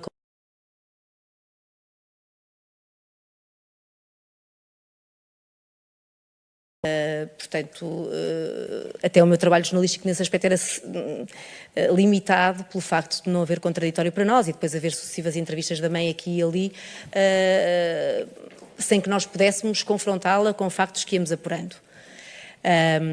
E é perante isso também para justificar que o Dr. Pedro Duro intervém na qualidade de advogado para que a TVI consiga ter aqui alguém que acompanhe o processo do início ao fim e perceba o enquadramento jurídico de tudo isto. Que eu estou longe de vislumbrar, que faço a minha associação, Sra. Deputada, mas que não posso de forma nenhuma provar, porque não tenho nada que me leve a provar que tenho uma relação direta causa.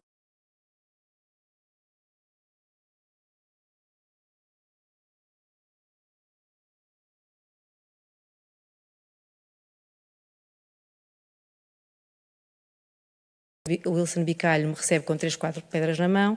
A determinada altura, eu digo-lhe, ó Soutor, eu não estou a perceber esta animosidade.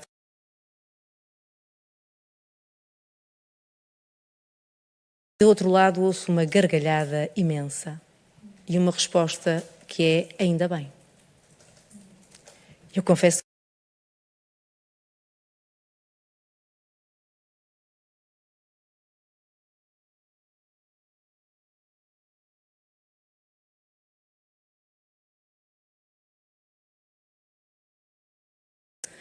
mas, Sr. Deputado, eu jamais me riria de alguém que recebe uma ameaça de morte. E o Sr. Deputado, o Sr.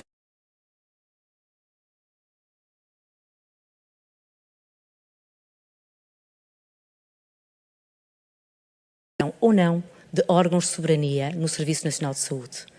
A sua cliente, por acaso, é a pessoa que nos levou a chegar.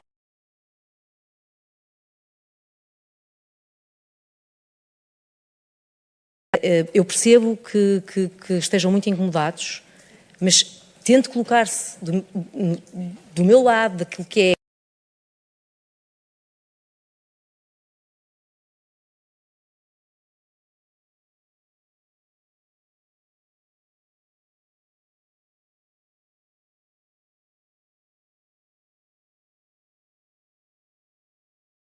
Pública. Foi o Sr. Secretário de Estado Lacerda Salles. Quem é que, afinal, deu esta ordem para acontecer aquilo que os médicos...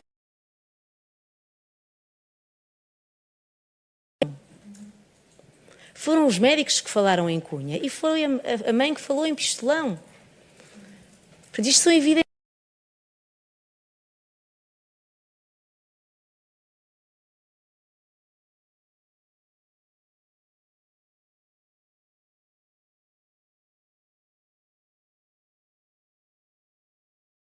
caso que investiguei, que foi o dos comandos, mas nunca ninguém me ameaçou de morte. Encostaram-me o carro à valeta. Acho que quem anda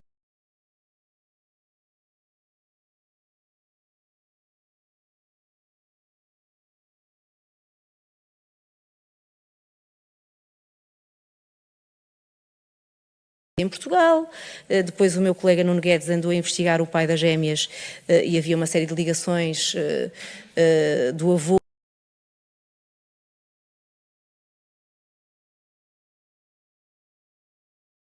Era importante também ouvir o pai, porque, entretanto, também recebi informações de que o pai, efetivamente, contactou advogados em Portugal antes de ter chegado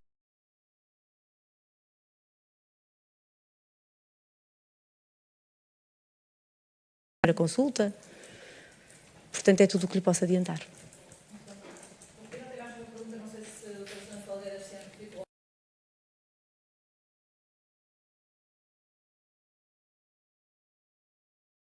Acrescentar. Não, Sra. Deputada, eu julgo que tudo o que tinha para dizer disso. Obrigado, Sra. Deputada. Obrigado, doutora Sandra Felgueiras. Agora...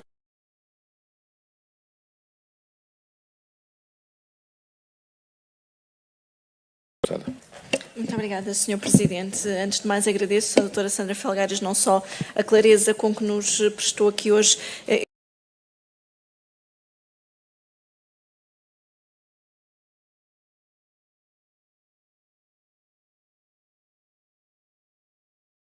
que nos dissesse, já de alguma maneira nos disse que pronto, não tinha evidências em relação à motivação de Nuno Rebelo de Sousa, mas dos factos que aqui nos trouxe, há claramente, ou pelo menos, um móvel que possa estar por detrás, apesar de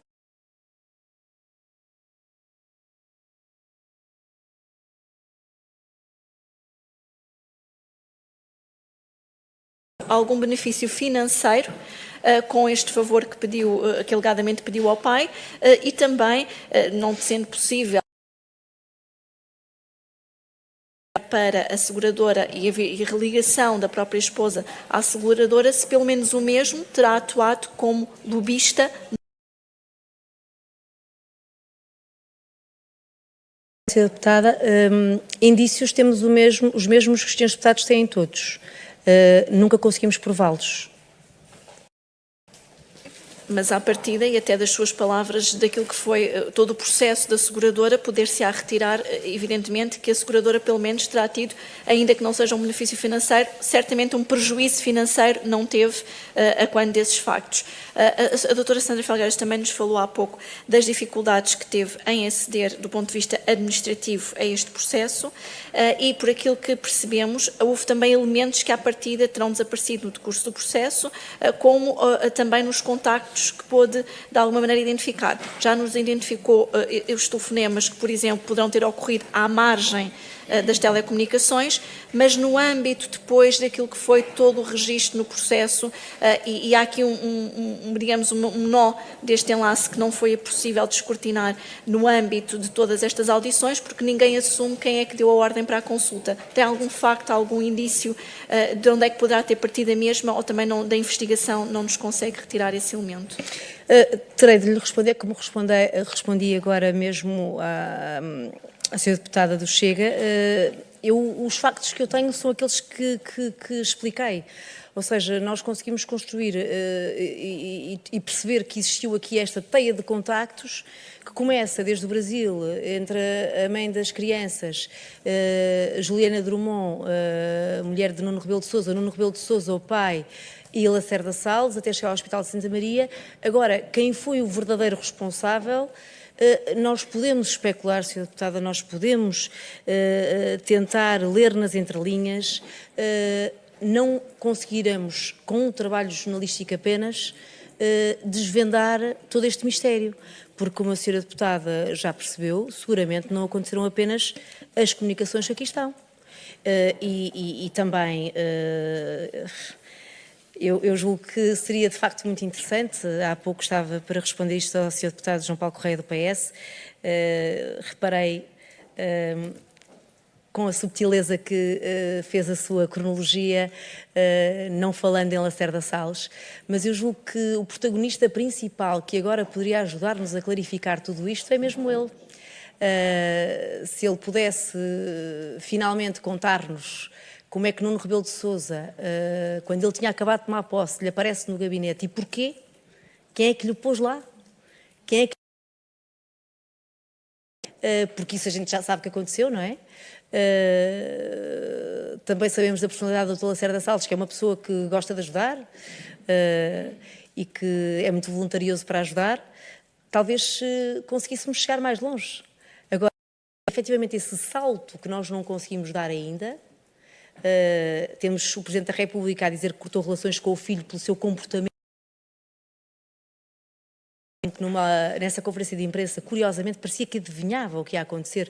Marcelo Rebelo de Sousa diz que espera que o filho nunca tenha falado com o Secretário de Estado. Espera que nunca tenha falado. Como se soubesse que já tinha falado.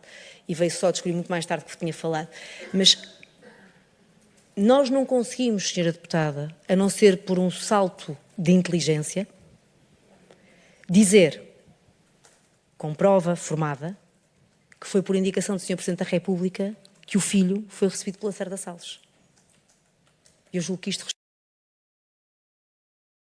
Por isso é que a IGAS se permitiu chegar apenas à conclusão de que a pessoa que violou a portaria 147 foi o Secretário de Estado, no sentido em que deu mais valor ao depoimento da doutora Carla Silva do que do Dr. Lacerda Salles, considerando que uma secretária não tinha razão nenhuma para mentir e que, portanto, quando disse que fez um telefonema por indicação do Sr. Secretário de Estado, estaria... Também não se compreende o comportamento do Dr. Luís Pinheiro, que não atuou como médico, atuou como diretor clínico, enquanto responsável da administração do hospital. Poderia ele ter sido mais sensível ao problema que os médicos estavam a colocar, sendo que o problema era financeiro e era da sua competência tentar resolvê-lo? É algo que os senhores também podem interpretar e concluir.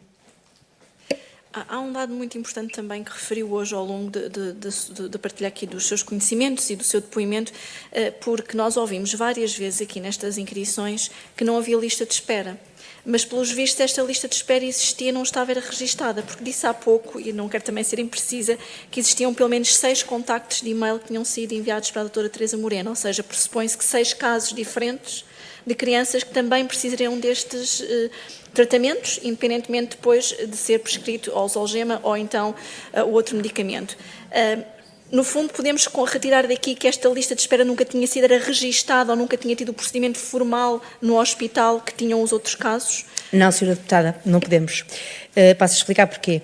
Lista de espera, em saúde, significa lista de espera. Significa haver uma lista de pessoas que estão à espera por ordem de serem atendidas. Doenças raras não têm lista de espera. O que aconteceu neste caso em particular foi algo inédito, diria eu. Imagino que é, em plena pandemia, um governo decidir, à revelia de todos os outros Estados-membros, que vai atribuir gratuitamente um medicamento que mais nenhum Estado-membro atribui. E espera o governo, imagino eu, que isso sejam 2 ou 3 casos. E, de repente, abre-se uma caixa de Pandora que é o e-mail da doutora Teresa Moreno. Não podemos chamar a caixa de e-mail da doutora Teresa Moreno uma lista de espera. O que podemos dizer é que a médica que foi responsável pela administração deste fármaco começou ela própria, porque apareceu na televisão, no caso Matilde, a receber e-mails e que deontologicamente esta médica reportou que estava a recebê-los, o que para ela configurava um tratamento desigual. Porque ela tinha que obedecer à ordem política que lhe tinha sido dada em dar o Zolgensma àquelas 2 crianças que vinham do Brasil e não responder, porque ela não respondeu, julgo eu. Acho que foi isso que ela vos disse aqui. Eu julgo que ela nunca respondeu aos outros e-mails. E isso era uma decisão que ela pedia que lhe dessem indicações. Aliás, a carta que os médicos que eu li, julgo que os senhores deputados também terão lido, escrevem, é sobretudo uma carta de pedido de orientação. É como é que nós podemos fazer. Foi criado aqui este problema. Não sei se o Governo tinha previsto ou não criar este problema, ou se não pensou nas consequências. A verdade é que nós médicos é que temos o bebê nas mãos. Cada criança que levar este medicamento são 2 milhões de euros. É o hospital que tem que pagar, não há verbas para o pagar. Como aqui já disse o Dr. Daniel Ferro, à época Presidente do Conselho de Administração, aquilo causava um impacto financeiro ruinoso nas contas do hospital, ao ponto de ele ter escrito 2 cartas para o Ministério da Saúde, e mesmo assim a doutora Marta Temido não se recorda do caso. Portanto, está a ver, nós não lhe podemos chamar a lista de espera. Agora, o que temos de entender, de uma vez por todas, é que obviamente que havia outras crianças que não foram tratadas de forma igual. Porque a doutora Teresa Moreno não sabia como é que havia de proceder e não procedeu. E vive seguramente com esse dilema. Como também, ao contrário do que aqui foi dito, há factualidade que demonstra que Belém não agiu da mesma forma que os outros casos que lhe foram reportados sobre esta mesma doença. Em nenhum outro caso, o Sr. Presidente da República mandatou uma assessora para falar com o hospital. Nenhum. Porquê? Eu não sei, Sra. Deputada. Não existia uma lista de espera, mas então existia, de facto, uma lista de contactos privilegiados que permitiam um tratamento desigual. Privilegiados? Eu não sei se a caixa de e-mail da doutora Teresa Moreno é uma caixa de e-mail privilegiada, não sei se o e-mail dela está no hospital, eventualmente está, percebe? Aqui reporto-me claramente a atuação do Dr. Nuno Rebelo de Sousa e também a mãe das crianças, Daniela Martins. Sra. Deputada, eu julgo que aquilo que nós demonstramos ao longo deste, já nem sei quanto tempo de reportagens, desde o final de 2023, eu julgo que é isso. Referiu há pouco que das ameaças também que sofreu. Nós temos perguntado esta questão a várias pessoas que aqui têm passado nestas audições. Recebeu algum contacto por parte de algum dos envolvidos ao longo desde que se iniciou a exposição pública deste processo? Ou seja, alguém lhe tentou de alguma maneira dissuadir a avançar com esta investigação sem ser as ameaças que recebeu de forma anónima, ou até mesmo algum dos visados da mesma procurou de alguma maneira desincentivá-la a participar aqui da mesma? A resposta é não. Mas também gostava, se me permite, fazer um comentário. Eu julgo que já muita gente conhece o meu trabalho e sabe como é que atuo. E eu tenho uma frase para comigo que o silêncio não me assiste. Eu também imagino que quem me conhece e quem conhece o meu trabalho saberia que qualquer contacto dessa natureza não seria e nem passaria em branco, porque eu iria reagir de imediato. Partindo de toda esta experiência, entende que de facto em Portugal nos faz falta uma lei do lobbying que permita monitorizar e salvaguardar mais estas circunstâncias, porque de facto todos os factos parecem indiciar para que o Dr. Nuno Rebelo de Sousa possa ter atuado como lobista, independentemente de ter tirado aqui ou não alguma contrapartida financeira. Há aqui um vazio legal no nosso país e bem sei que isto é mais uma opinião mais pessoal do que propriamente factual, mas não deixa de ser relevante toda a experiência de facto pelo qual passou no seu processo de investigação, se de facto entende, e concluo com esta questão, que nos faria falta aqui uma lei que ajudasse a todos os atores no terreno, inclusive é para depois quem investiga não ter que se esbarrar com pedidos à cada e com obstaculizações a acesso à informação, que garantissem uma maior transparência e menor opacidade neste tipo de investigações. E agradeço-lhe mais uma vez todo o trabalho que desenvolveu. Muito obrigada, Sra. Deputada. Não sei responder à sua pergunta, julgo que isso é uma matéria da competência exclusiva do Parlamento, que leis é que devem ou não aprovar. O que sei é que neste país faz falta um acesso igual para todos ao Serviço Nacional de Saúde. Foi isso que me moveu, é isso que eu julgo que nos devia mover a todos, e gostava muito que ficasse claro que o único objetivo do jornalismo de investigação que é feito na TV e CNN Portugal é o de conseguirmos construir todos uma sociedade mais justa e mais igualitária, que nos permita quebrar estas interferências que ainda existem e que não vale a pena fazer de conta que não existem, porque existem, e que acabam por deixar que o cidadão comum não tenha acesso àquilo que outros conseguem. Muito obrigado, Sra. Deputada. Muito obrigado, Doutora Sandra Felgueiras. Vamos dar já, portanto, não... Sra. Deputada Cristina Rodrigues, por favor. Não é para fazer uma segunda ronda, é para fazer uma interpelação à mesa, Sr. Presidente. Tem a palavra, por favor. Muito obrigada. Eu gostava que a Comissão pudesse apurar junto da RTV a razão pela qual esta audição não foi transmitida em direto, como é normal, até porque tem uma pertinência que me parece acrescida, é uma questão de interesse público. Eventualmente poderá vir a ficar disponível, mas o que é normal é estar no site da RTV, em direto, e não consta. Sim, na RTV. Costuma haver os diretos e apenas está a ser transmitida uma outra audição e esta audição que costuma sempre ser transmitida não foi transmitida. E, no fundo, era só para percebermos junto à RTV qual a razão pela qual isso não terá Aparentemente está a ser transmitida. Não está possivelmente no principal, porque são vários diretos. Mas é que a mim nem sequer me aparece os outros diretos. E eu soube desta informação porque uma pessoa me contactou de fora a dizer que queria assistir e que não conseguia. Ok. Mas pronto, para se poder fazer esse De toda a maneira, esclarecimento. podemos verificar realmente se de facto foi transmitida ou não, ou se houve algum lapso ou um outro motivo para o qual não tivesse sido feito. Posto isto, vou dar por terminada esta audição de hoje, não sem primeiro agradecer novamente a presença aqui da doutora Sandra Felgueiras e por todos os esclarecimentos que prestou a esta comissão. Dou a sessão por terminada. Obrigado a todos. Obrigada.